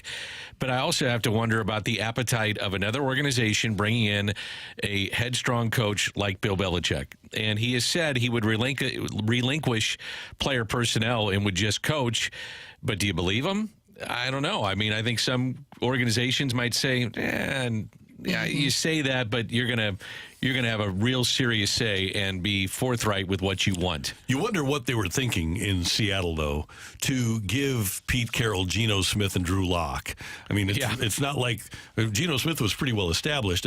That's, to me, and he had a good year 2 years ago, not a good year this year, but that's a recipe for disaster if you've got Geno Smith and Drew Lock competing for your starting quarterback job. And my guess would be that they were thinking, okay, Geno's going to be an abysmal failure, and we'll fire Carroll after last year and draft the quarterback. Then Carroll works the miracle and gets him to the playoffs with Geno Smith, and then you can't fire him. So then what they wanted to happen kind of happened this year, except they'll as long as Pete Carroll's coaching, you're never going to be terrible. Back-to-back 9-8 seasons. Yep. One losing season, went to 2 Super Bowls and won 1. And that's what makes it so shocking. Do you think also a factor of what we're seeing right now? I mean, this has felt, and I asked you guys during one of the breaks about this, I don't think we've seen this many coaching changes, especially established coaches like this, all happening around the same time. Is this just also the NFL kind of ushering in a new era of coaches, a changing of the guard in a sense?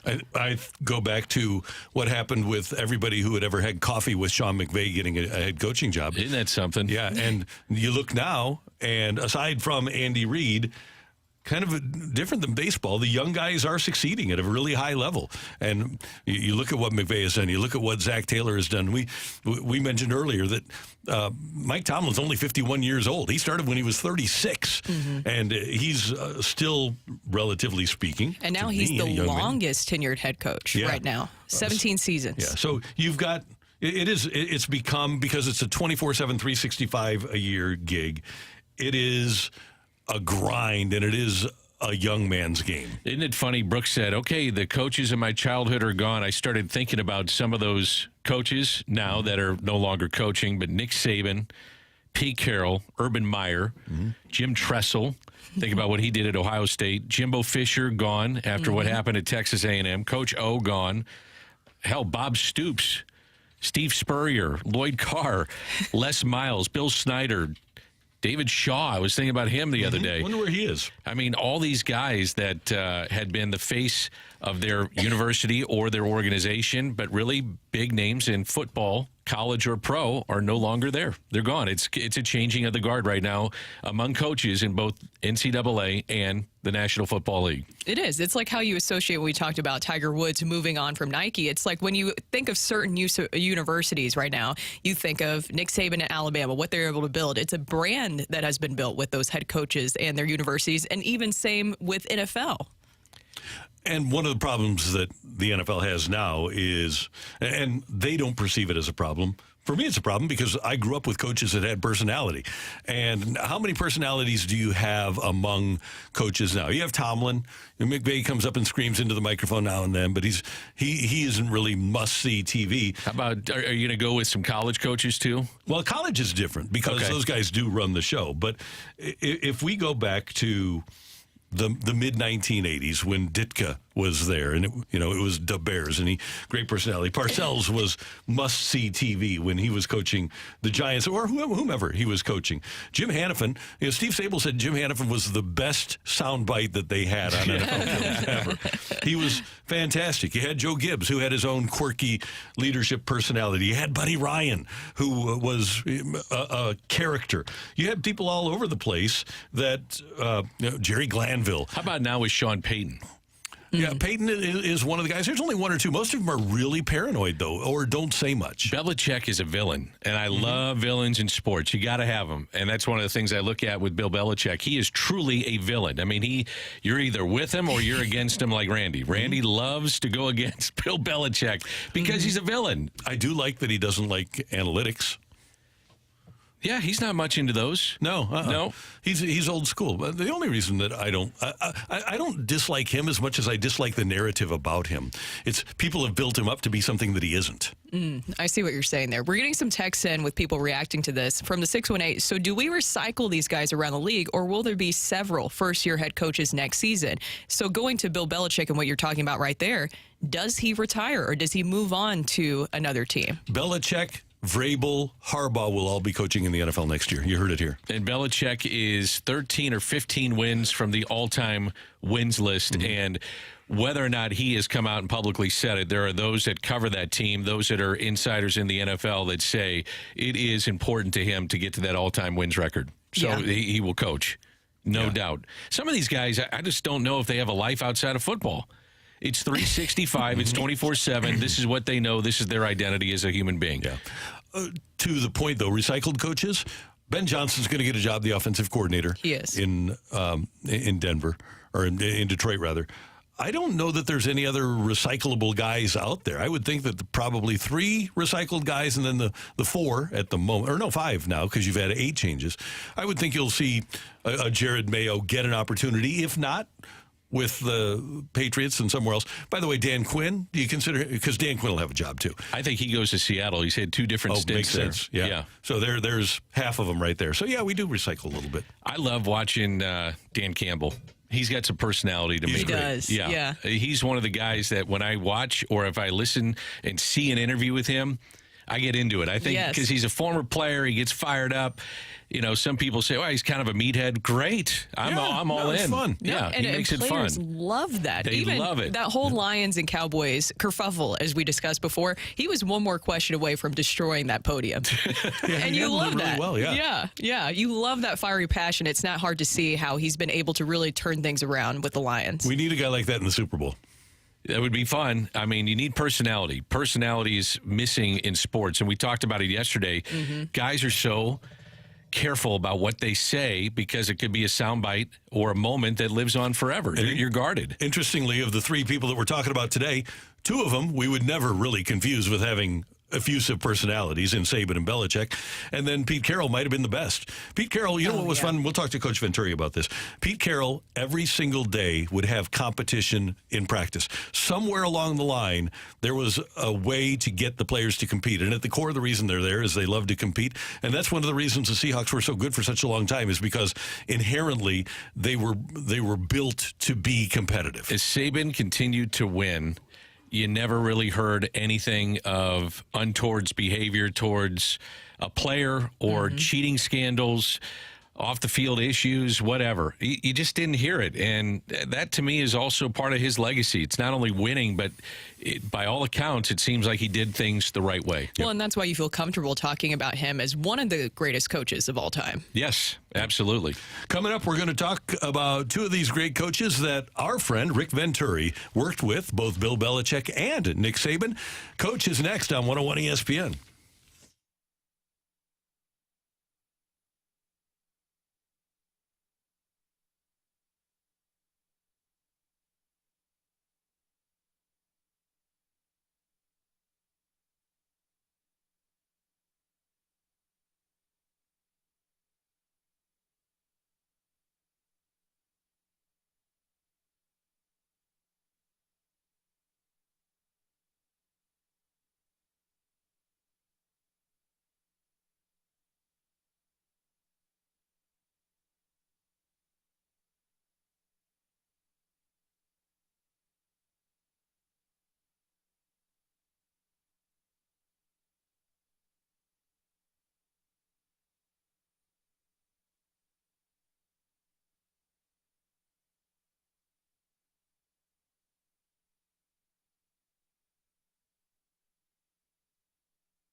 what I do have are a very particular set of skills. Great leaders, they stimulate belief without evidence. Skills I've acquired over a very long career.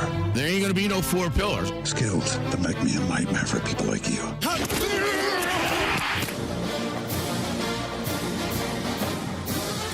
Back in 1994, the Cleveland Browns coaching staff included head coach Bill Belichick, defensive coordinator Nick Saban. Also on that staff, former St. Louis Football Cardinals offensive coordinator and Colts head coach Rod Dowhower. Kirk Ferentz, the longtime head coach at Iowa, was their offensive line coach. Pat Hill, longtime head coach at Fresno State, was an assistant offensive line coach. And on the defensive staff, former Mizzou head coach Woody Widenhofer, Chuck Bresnahan, longtime defensive coordinator.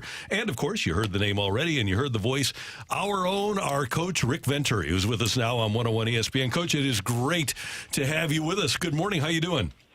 Well, good friend, I'm doing okay. I'm struggling to recover from that debacle Saturday. I totally expected us to be playing the Browns this Saturday at home, and it just is a real killer to lose that win, one that I thought personally we were really going to get. But life goes on. You got to get over it and move forward. And, you know, as you know, one of the reasons I'm on today is this last 24 hours in my world has just been surreal, to put it mildly.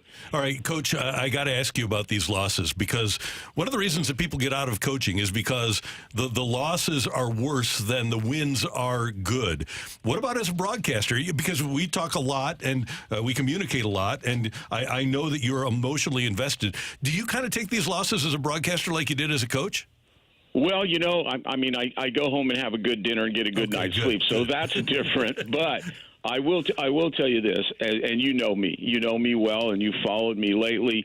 I approach the games as a broadcaster every bit as hard and with every bit of film work, preparation, creating blueprints for the win or loss. So, you know, when you get that heavily invested in a team and, you know, you're there for every day in training camp, I have the same emotions. You know, I really do.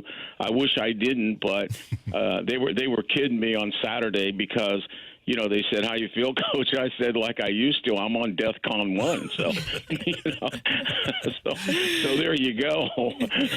Well, Coach, as you mentioned, it has just been a wild week, and especially a wild 24 hours with the news that Bill Belichick is moving on from the Patriots and that Nick Saban is retiring. You coached with both of them. Just your initial reactions to the news of that. Well, Brooke, it's shocking in some ways. In some ways, it isn't. I mean, in the Patriots situation, you knew that there was a real strong possibility. I mean, we've all known that wasn't a secret. And in my opinion, it's a little bit different because even though it's a 24-year break, with an iconic relationship, but there's no doubt in my mind that he's going to keep coaching and is going to have his choice. Because in my mind, there's no question he's going to go after Shula. I think that's the last thing in his life that he has to do. You know, so that's one thing. Nick and I, who have really bonded over the years, we have a great close relationship. Our wives do. I wasn't totally shocked, but it saddens me because he's everything that college football should be, believe it or not. Not just because he's a winner, but because of how he does it. And I just felt a little bit, and Randy asked me this question, I felt a little bit different. I felt like that he was a little bit more at peace during the season than he normally is. So it wasn't shocking to me, but it saddened to me because, you know, I think it's a passing of, like I say, everything that I think is great in college football. What are the common denominators, having been on the sidelines and in private conversations with these guys? What are the common denominators that you see with Saban and Belichick? Well, Dan, that's pretty interesting because there are some. I mean, I think in the grand scheme of things, first of all, they looked at football as a way of life, and in that case, they were the same. Both of them brilliant strategists, great technicians, both of them superior detailists. In other words, when I say no stone is left unturned, no stone is left unturned.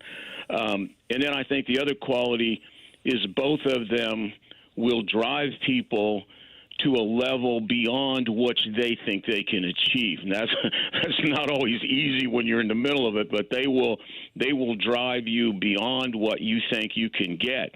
Now, the interesting thing is there's a lot of differences in the two guys, believe it or not.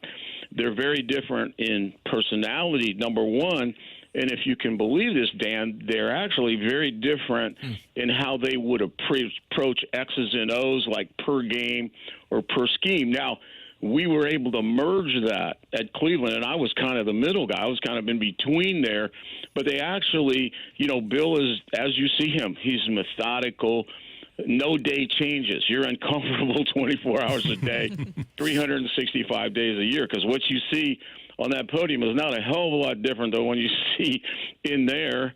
And then Nick was much more volatile in those days, much more volatile. But, he would get it off, and then it was over, and then you could go out and have a beer together. I mean, and Bill looked at the game where I always said, and they both those guys in that 1 year, 94, they have shaped me forever in coaching and how I view the game today.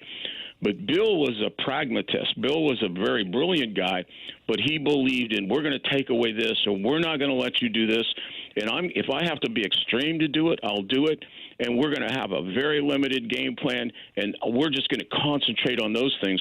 Where Nick is a little bit more of the mad scientist. He had 5 calls for every situation. So, but when you put them together, the merging was phenomenal. And Belichick, correct me if I'm wrong, was kind of at the forefront of the NFL being as paranoid as it is right now, because you talk about driving people, right? Coach to do what things they can't do, but he drove you coaches too. Oh, no. Listen, there was nobody. I've heard Tom Brady comment it. I mean, no, when you got in that meeting room, I mean, there was no one, immune to any of that, and if he would call you out, and, as coaches, we just worked around the clock. I don't know how that's changed. I always kid them both. I always say I was with you guys before you were icons, to be honest with you. But Bill was a driver. I mean, we worked around the clock. I don't recall any off-season, Randy, to be honest with you. I took the job there after the Combine, so it was late February, and I was in Cleveland for 3 weeks before I saw the light of day. We finally had a Sunday off in the middle of March, and I remember taking my company car and driving downtown to see, the new Jake Field at that time and the rock and roll. I had to see the town I was going to move to.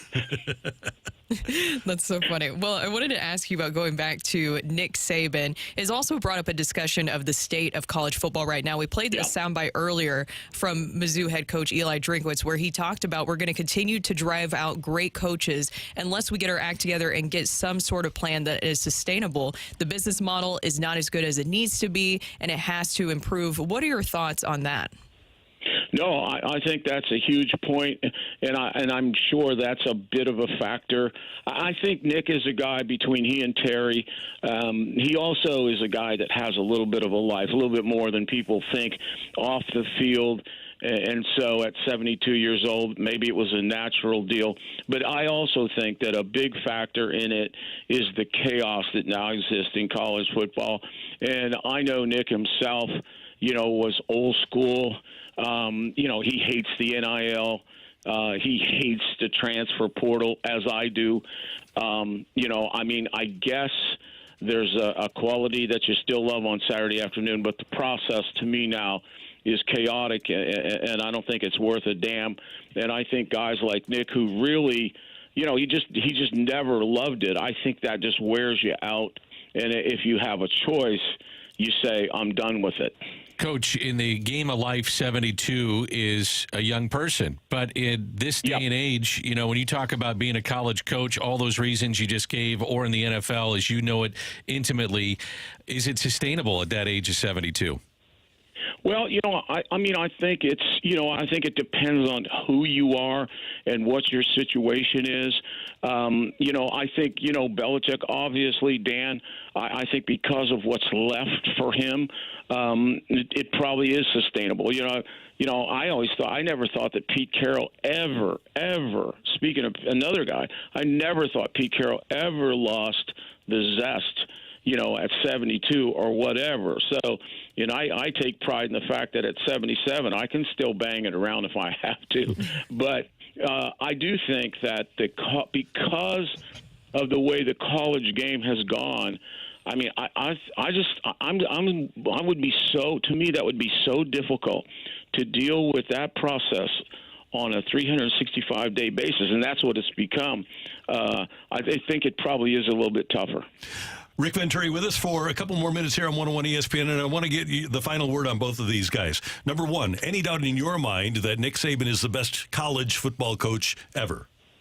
Oh, none. Absolutely none. I mean, it's not just statistic. It's right there on tape for you. The other thing I say about him is not only has he been a great winner, but, really, Randy, he's run a really class program. I mean, his kids graduate. They haven't had any big shadows on that program with all the success they've had, and that's unusual. Unquestionably the best coach ever. Okay, and you know that I keep track of these numbers. Bill Belichick, with Tom Brady as his starting quarterback, 249 wins, 75 losses. Without Tom Brady as his starting quarterback, 83 and 100. So I'll ask the same question of Belichick. Is he the greatest pro football coach of all time? Well, I think he is from a championship standpoint. I don't think there's any doubt about that. Now, as a kid, I never coached against him. I met him. I knelt at the altar of Coach Lombardi, and I think if he'd have stayed, I think he would have had equal amount of championships. The trophy's named after him for a reason.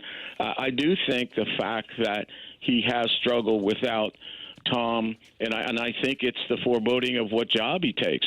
It's hard to win in this league without a great quarterback, and I won't say that taints him at all because I don't think it does. I think he statistically is the best coach of all times, but it is a little bit, you do question it just a shade. And I want to come back to your Colts because that's the team that you're covering now. Minshew had a very good year, but what do you think of Anthony Richardson? Is he going to be fine? Well, Anthony Richardson has everything it takes to be a superstar. He has tremendous tools, which we all know. Miss Sherry can go to the combine and see that. Number two, he has great quarterback skills, better than I thought he does. He's got a great football IQ. He's a workaholic, and he's very well respected by his teammates, even as a fourth draft pick rookie. To me, the marriage of him and Steichen, who had Hurts in the beginning, who is flexible, is a perfect matchup. There's only two caveats that I would say in terms of Anthony, and one is short term, and that is I think, there may be more growth than people here think. There's not necessarily a linear uprise from 9 and 8 to where you go next. Every season is different. And I'm not sure there might not be some growth issues because he missed most of this season going into next year. But the only real long-term issue I have, Randy, and it has a little bit to do with system and how the NFL has evolved, is I'm not sure that his style, and this NCAA influx onto the Sunday game, and his style is different. It's closest to Hurts. It's not really like Lamar. He runs almost like a fullback when he runs those zone reads. And my concern there is sustainable health. And, now the Eagles have done a good job with Hurts and, taught him how to slide, tell him when to get down, when to get out. And I think we're going to have to really do the same thing because this kid, like I said, when he takes the ball, he runs strong. He runs more like a running back, than where Lamar is so elusive. You can't get your hands on him in space. But I just think that particularly it's the only thing that'll stop this kid is the health issue. Coach Venturi, it's always great to hear your voice here on 101 ESPN. This is where Coach Venturi got his broadcasting start. And we love you, and thanks so much for the time on short notice. We appreciate it. Well, you were my mentor, man, so thank you very much. Coach, take care. We'll talk soon. That is Coach Rick Venturi joining us here on 101 ESPN, one of my all-time favorites. You're the mentor of a lot of folks, Randy, including myself, so nice to hear that. Well, thank you very much, sir. Coming up, okay, Coach gave you his ideas about Belichick. Where does Belichick land? That's coming your way on 101 ESPN.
ESPN reporting that Bill Belichick and the Patriots are expected to part ways after 24 seasons, and Bill Belichick got it in his agreement, reportedly, that he will be able to leave and the Patriots won't ask for any compensation in exchange for his services. So he can go where he wants. There are 7 other openings in the NFL. Some of those he would be inclined to take. Some you would think perhaps not.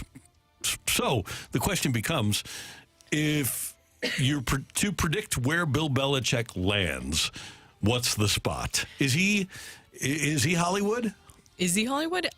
He doesn't have the personality for Hollywood. If we were talking about personalities earlier, but then again, does that matter in some cases?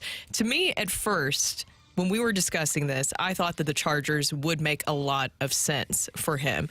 One, you have a quarterback there, a franchise quarterback that he could already work around and start to build things. But then I found it interesting that reports started to emerge about Bill Belichick and the Raiders. That could be a possibility. They would have to pay then 3 coaches. Belichick would come at a hefty price. I could see it. He looks like the ultimate Raiders head coach. Yes, he does. He looks like the ultimate villain. Darth Vader. You get him in with the Raiders in Vegas. I look at San Diego. My first choice for Jim Harbaugh would be San Diego. The Chargers have Justin Herbert. He's under contract through 2029. He's gone through 4 coordinators in 5 years. Never seemed to be in sync with Kellen Moore.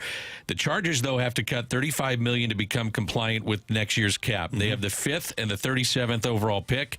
So it seems like with those picks and the way they could deal with their cap situation, franchise QB would make some sense. Defensive-minded guy, get him in there, clean that thing up, and they could probably win right away. Now, here's another possibility. Washington has the 2nd pick in the draft, so they can get either Caleb Williams or Drake May. No Sam Howell for you? No. Okay. No. All right. Josh Harris grew up as a fan of Belichick. They share an affinity for the Navy, where Belichick's father coached. Now, at 72, the question is, does he want to develop another young quarterback, or could he find somebody in free agency? Heck, he's developed one quarterback. He's drafted like 10 guys in the 1st and 2nd and 3rd and 4th round, but he's developed one of them to turn into a good quarterback. So he's going to have to get himself an offensive coordinator that's capable, somebody who can develop a quarterback, regardless of where he is. And even if he takes the Charger job, he's going to have somebody that's able to get the best out of Justin Herbert, because Herbert has not been great lately. Mm-hmm. And Dan, you mentioned this earlier. What about the Falcons? That seems another team that would be good for him. They need to find a quarterback. I mean, they went through Marcus Mariota. They've gone through Desmond Ridder, Taylor Heineke. Why they didn't make a run at Lamar Jackson is beyond me. They have the 8th overall pick. They also have $35 million in cap room. And I always look at like cap room as a big factor potentially in turning it around quickly, because you can get quickly and done in free agency and find the players that you want. Washington has $80 million surplus expected for free agency. So think about that. And they also have 3 of the top 40 picks coming up. I mean, that would be attractive for any head coach to look at, that you could turn it around fairly quickly.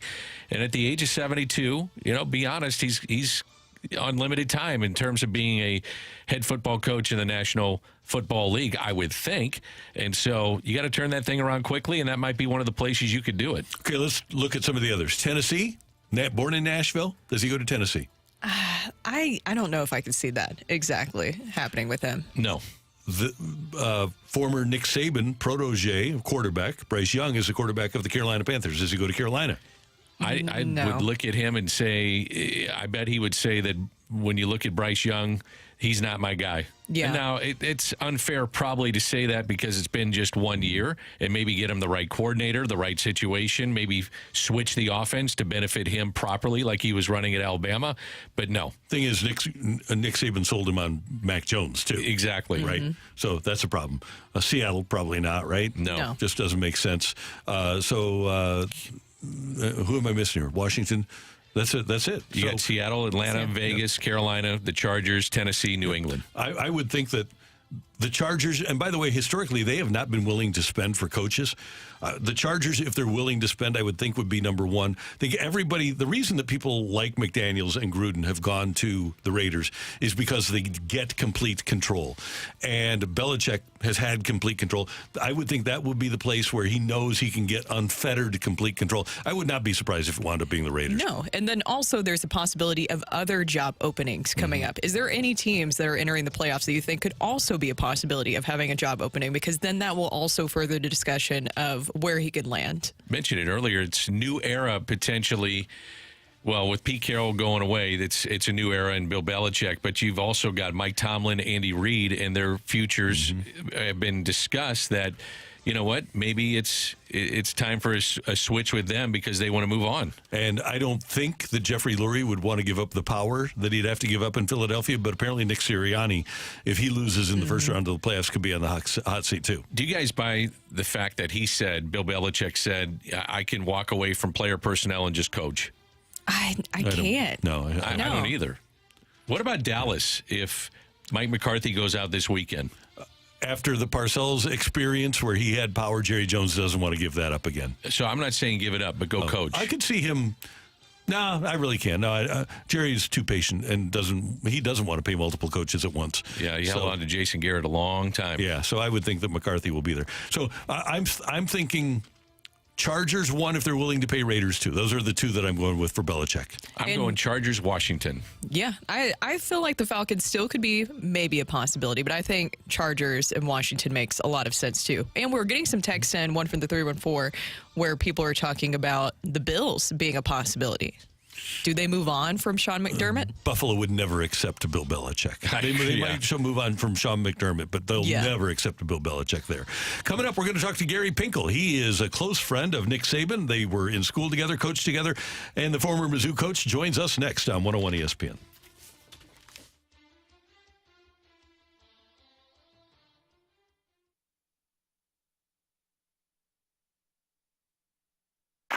Blues hockey.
This is Rocky with your Sports Center update, driven by Johnny Londoff Chevrolet and Johnny Londoff Autoplex. Big changes in the footballing world over the last day as Pete Carroll out as head coach in Seattle. Nick Saban has retired, and Bill Belichick will not return to New England after 24 years. And here in local news, the Blues back in action, facing off against the New York Rangers tonight down at Enterprise Center. That's a 7 p.m. puck drop. You can catch the pregame show right here on your home for the St. Louis Blues, 101 ESPN, starting at 6 p.m. That is your Sports Center update, driven by Johnny Londoff. Find your roads and shop 24/7 at londoff.com and londoffautoplex.com.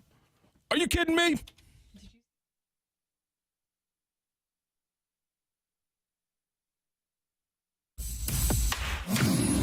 Yeah, greatest college football coach of all time, a guy that understood organization and development, a coach who did it the right way. There's not enough positive words to say about Coach Saban.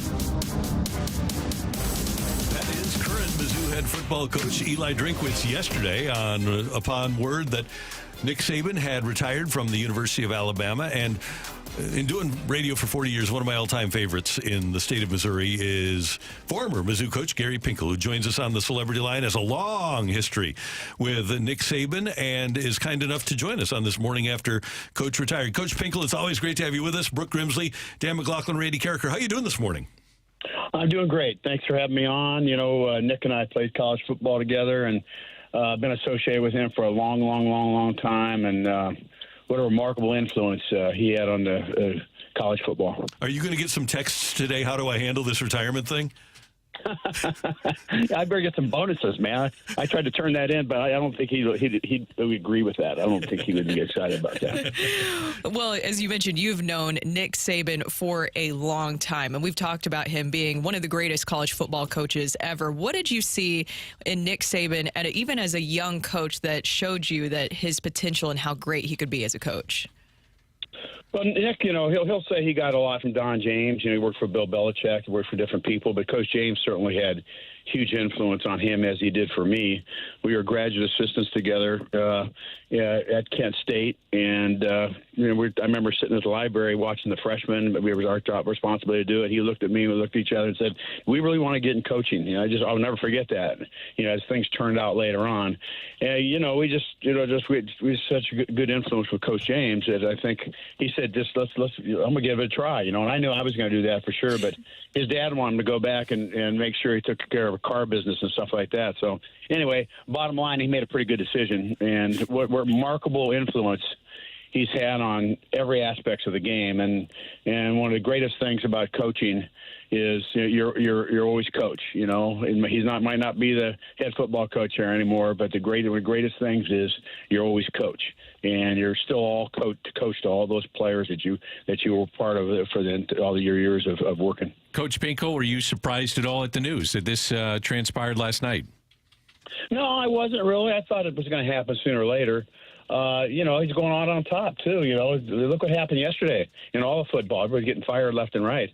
And you know, he did it his way, the right way. And, you know, also he just had huge influence on players. I mean, obviously you got to win to keep your job, to be able to do that. He did that at that level, but he also daily did the things to make those guys better young men, be more accountable, more responsible. You know, all the different things that you hear, and it sounds good, but that's what he did. And he's changed a lot of lives. Gary, one of the things that you did throughout your head coaching career is make your assistant coaches better and prepare them as well. And obviously, when you look at the impact that Nick Saban had, there was one point where half of the SEC head coaches were former Nick Saban assistants. What was it, and maybe this came from Don James too, that he did to make assistant coaches so successful? Well, I think one thing in our business is when you move on, you've got to become a head coach. And I became a head coach at Toledo, my first job. I have to decide what I'm going to do. There's a zillion things and a zillion ways of running a football program. And you have to decide, and people do different things different ways. But I think, you know, and I can't talk for Nick exactly, but it's probably a little bit like this, that he knew operationally how he was going to run the football program right when he became a head coach. He knew what he was going to do. He pulled some things in from other people, a few things here, but the base foundation of how you train players, how you earn respect, how you make them better people, all those other things is in bottom line how he went that direction, and he knew he was going to go that direction to build his program. And obviously, I mean, it's remarkably successful. And again, I keep telling everybody that one of the great things we have when we do, and he does the best of it. He has huge influence on players and coaches, and certainly try to get other coaches opportunities also. Gary Pinkle with us on 101 ESPN. You had the chance to coach against him, specifically once Mizzou made the move to the SEC. What was it like for you and your staff to prepare for a game against Alabama coached by Nick Saban? Well, I was real mad at him, so I didn't want to talk about that. So are you kidding me? You got to bring that up. Well, no, I'm kidding. I'm kidding, Mo side. Just a very well coached team. I mean, that's what he did everywhere he was. I took over. He was at Toledo. He ended up giving me an opportunity to get that job. I got it, and he set an example right there when he was right before I showed up, and I ended up being there for a few years. So just his influence and making people better, coaches better, players better, and a guy you could also count on as from the standpoint of communication, that what you hear from him is the truth, and he cares so much about everybody. And Gary, one more thing from me, and this is in regards to what happens on the field.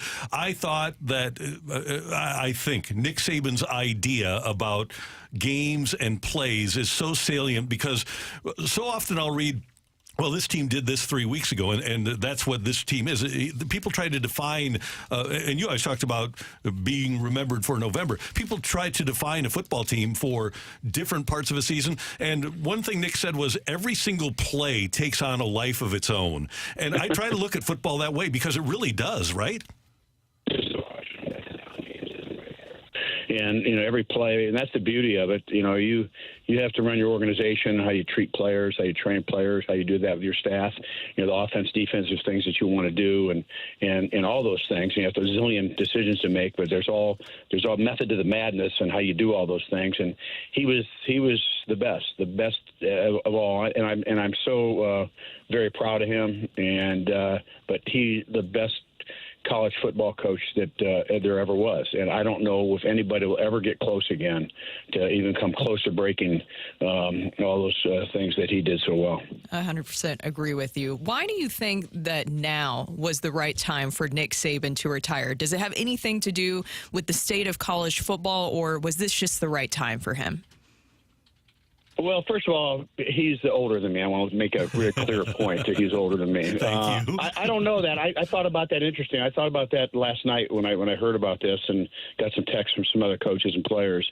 I don't know. I think he's going to be probably very outspoken on, to be able to hopefully, as they're going through all this stuff, that he might have some huge influence on getting things maybe back with a little bit more order. And it's just kind of crazy now. And was that a big reason why he left this year? He would only answer that. I don't know. But that's all that stuff's got to get addressed. We got college football hanging here a little bit, and we just got to make sure that we're doing the right things. Number one, for kids, and then number two, for the fans, that they can appreciate how we do things. From afar, Coach, it looked like he was enjoying the ride a little bit more this year. Did you feel that way too? Oh, not necessarily. Mm-hmm. He's got grumpy face a lot, like Coach James. So, not that I was never called grumpy face either. So, but no, I don't know. I think it's just probably him and Terry. There's a time you're going to have to go. He's in great physical shape, condition too, and everything. That's good. So he can go on. He can do a lot of things. He'll probably have his own radio, TV shows before you know it. He'll be able to probably do what he wants to do. But you know what? He still gets back to this guy when he walks away. He's called Coach. And the biggest, most rewarding thing, obviously, you got to win high to win and nobody's won as he has. But the greatest thing about our profession is the relationship I have with my players. And I get texts and emails from my players all the time. And I know that he's had that remarkable influence on all his players also. And so, he's going out the right way with probably a lot of great opportunities. Gary, how much fun did you have watching this Mizzou season? Oh, it was awesome. Coach Drink and and all they did and their staff and all those things. And I was just really, really pleased. It was just an incredible year. And, that whole team did. It was just really fun to watch them get better and better and better and gain confidence. And hey, ended up top 10 in the nation, man. That's pretty good stuff. Pretty darn good. You did that as well. And in retirement, you've got the GP Made Foundation. How's everything going with the foundation?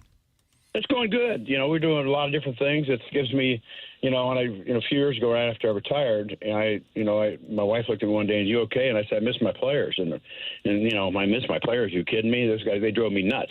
But at the end of the day, that's what I did. And that's, I'm reflecting a little bit what I just said about Nick. You still have players, so people that you're going to try to help and be a part of their lives and have influence. And I think that's kind of the direction, that we want to go. And that's when she said to me, she says, my wife looked at me and said, why don't you get a foundation? So we got it. It's doing really well, raising a lot of money. It's all, we have 3 pillars that affects kids. And because that's what I missed. I missed helping my players. You don't get paid for that, but at the end of the day, that's your biggest responsibility. Well, you'll always be a coach just like Nick Saban, and you're impacting lives just like Nick Saban has and will. And we really appreciate you here. Thanks for taking the time, Gary. Good to hear your voice, and we'll see you soon. Awesome. Thank you, guys. Take care. Gary Pinkle, former Mizzou head coach, with us on 101 ESPN. And I don't know if I said this on the air or off. I think I said this to Dan off the air. That my opinion is that if Gary Pinkle would have been hired from Toledo to go to Alabama, he would have done what Nick Saban did there. And if Nick Saban would have been pursued by Mizzou out of the Miami Dolphins and landed at Mizzou, he would have done at Mizzou what Gary Pinkle did. I think they're that similar. I think they both maxed out their programs at their specific times. And I just think the world of Gary Pinkle as a man and as a coach. Yeah, and when he took over the program at Missouri, man, was it bad. It was bad. And for him to turn that thing around and get the kids to go to Mizzou and get the kids that stayed in state and then get down to Texas and advance that to get some really good players, that was impressive. And I think Drink has done that too. He's keeping kids in state, and when he needs to go outside the state, he does. I always look at Drink now is that he's embracing the transfer portal, NIL, and the craziness of college football and is taking advantage of it. I don't know if you guys feel the same way, but 100%. It seems like he really, really embraces it. I agree. He's been able to really utilize the transfer portal well and take advantage of NIL. I mean, everything that they've been able to do with that has been so impressive. And I know that we had the comments earlier from him where he was talking about the nature of the business model changing with college football and getting it back on track. I do think that this Nick Saban retirement is going to open up a bigger discussion for that, because nobody's saying that college football is bad. We all enjoy watching it. It's just that this is not possibly a sustainable business model. No, all the coaches are saying we need to fix this. And if the coaches are saying that, then it needs to be fixed. Because coaches, they're pretty malleable in terms of, okay, I'll live with that rule. I'll live with this rule. But this is almost an impossible rule to live with, the combination of the portal and NIL. And I don't think NIL is as much of a factor as the portal and the timing of the portal. Yeah, I mean, the timing is, I thought Lane Kiffin put it best. He said, when you're watching the NFL playoffs, could you imagine free agency starting in the middle of the playoffs of the National Football League, and guys are jumping and saying, well, I'm gone. Good luck in, facing the Miami Dolphins and the Kansas City Chiefs this weekend because, I don't know, 5, 6, 7, 10 guys decided to jump. And that's what the problem with the bowl season was. But I think the portal is the issue right now and the timing of it. I don't necessarily disagree with the portal, because if a coach can jump, why can't the player? Right. But it's just the timing of it seems to be very suspect. Agreed 100%. Coming up, we're going to give away some Billy Joel Sting tickets, and we're going to play rock and roll here on 101 ESPN.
enroll.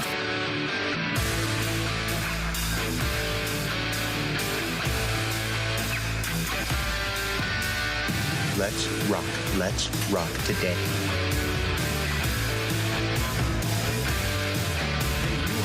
And give you stuff. 101 ESPN is your chance to score a pair of tickets to Billy Joel and Sting for one night only on Friday, September 27th at Busch Stadium. Find all the ticket details and a bonus chance to register to win tickets to Billy Joel and a Sting at 101ESPN.com or on your 101 mobile app. Tickets go on sale tomorrow at 10 a.m., but you can win free tickets right now by texting the Air Comfort Service text line 314-399-9646. That's 314-399-YO-HO. And answer this question. You were delightful in how you delivered that. Thank you, Delightful. Dan. This is beautiful. Thank you. I'm trying to Beautiful smile and be nice. Decided to make this one about Mr. Nick Saban. Okay. We talk a lot about his Alabama national championships, but as you know, he also won one with LSU. Mm-hmm. Who did they beat in the BCS national championship game that year? Oh, that's a great question. And what number is going to be the winner? I'm going to go with texter number 17 on this game. 17. Texter number 17. Okay, good.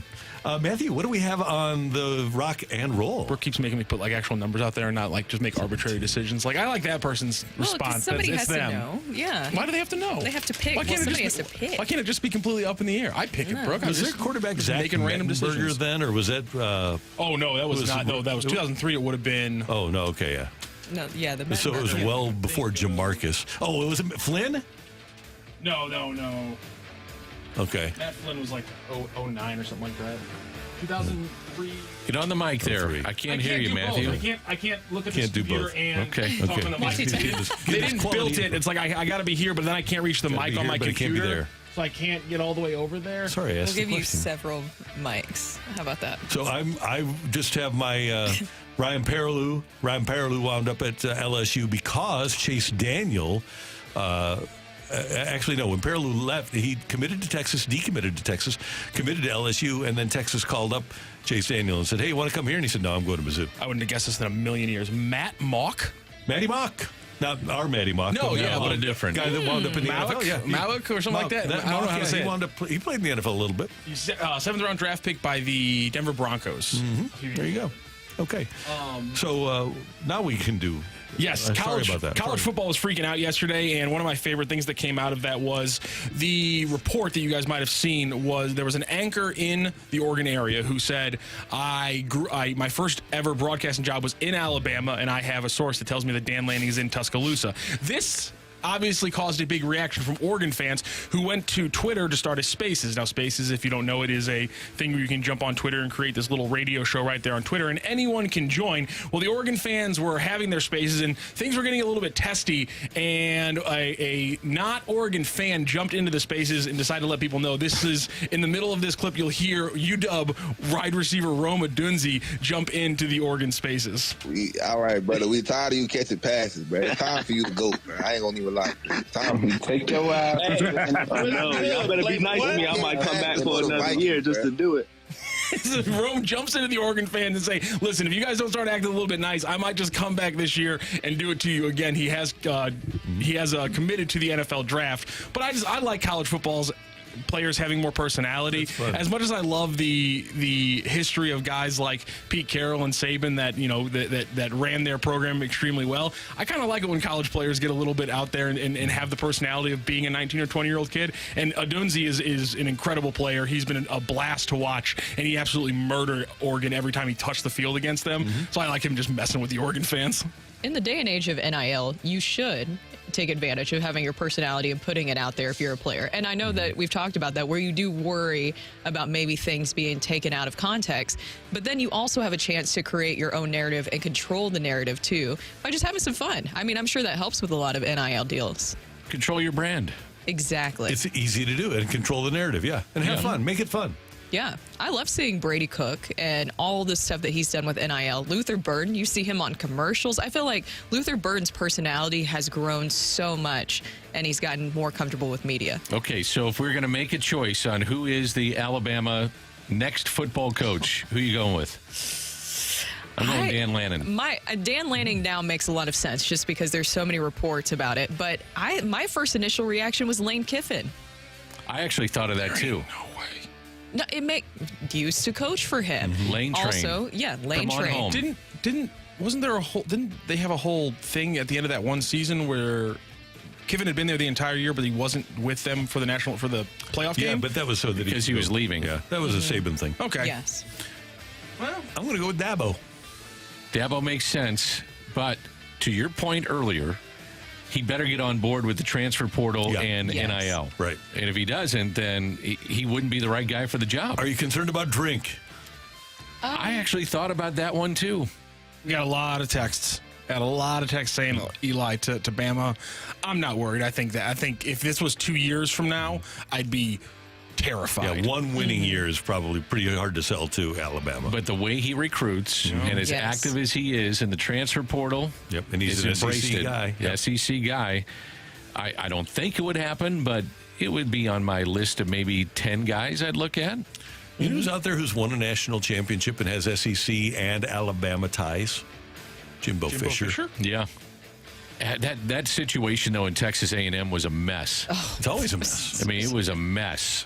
What he was doing offensively, what was happening with his recruiting, the fact that he had upheaval with his coaching staff, it was a mess. I got it. No one's going to be happy with who this pick is. So why not just make it Urban Meyer? I love the idea. I do too. Just give him 2 years. Everyone will hate him anyway. It doesn't matter if he wins 10 games, 13 games, or 7 games. He'll be out after 2 years because it's just you're not going to want to keep rolling with him. And then you bring in the new guy. Everything's kind of cleaned away from Saban, and you get a new guy with Wouldn't that be something? Sparkly new shiny program. Urban Meyer. Hit the ground running. Okay, one other guy that I got to check here. I want to see if we need to RIP him. Oh no. I Nope, really. Not dead. Who are you looking up? Oh, but old. Mike Price, one time named the head coach from Washington State at the University of Alabama. Oh, my God. Went to a strip club, was seen there, and Alabama said, we can't have a coach that's been to a strip club. And they fired him before he ever coached a game. How long was David Shula there? 5. Yeah, it was he got 5 years. Yeah. So Petrino's not going to make a run? Bobby Petrino. Oh, he's busy in Arkansas. Bobby's always busy is what I learned. Yeah. All right. There you go. That's it. What a big day. Belichick out in New England, and they're looking for a new head coach, Nick Saban, and also Pete Carroll yesterday. By the way, we got a bunch of texts were like, why wouldn't Belichick just retire? And I think they just need, again, 15 wins from beating Shula. Why would he retire? Except all the wins that are going to be vacated. They do that in the NFL? Yeah, they should. They should. If you want to hear our interviews with Greg Amsinger or with Rick Venturi or with Gary Pinkle, you can just go to the 101 ESPN app or 101ESPN.com and use the podcasts there. Brought to you by Dobbs Tire and Auto Center. And don't forget, we've got a balloon party coming up with T-Mac and Ajax. And then after that, we've got BK and Ferrario until 2, and then the Fast Lane. Great job today by our producer, audio video engineer, the one, the only Matthew Rocchio, who's wearing a Cronky Sucks t-shirt. Proud of you, brother. Pleasure. Yep, good. Brooke, did you have fun today? Yes. Show us your face. We want to see your face. Who said that? You want to see my face? Danny Mac.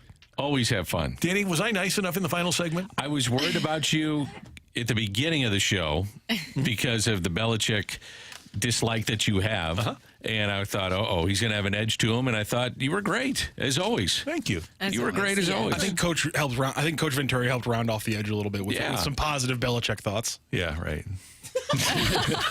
Hey, we thank you for tuning in, texting in, and being a part of the show for all of us until tomorrow morning at 7. Have a great Friday Eve, everyone. That's right.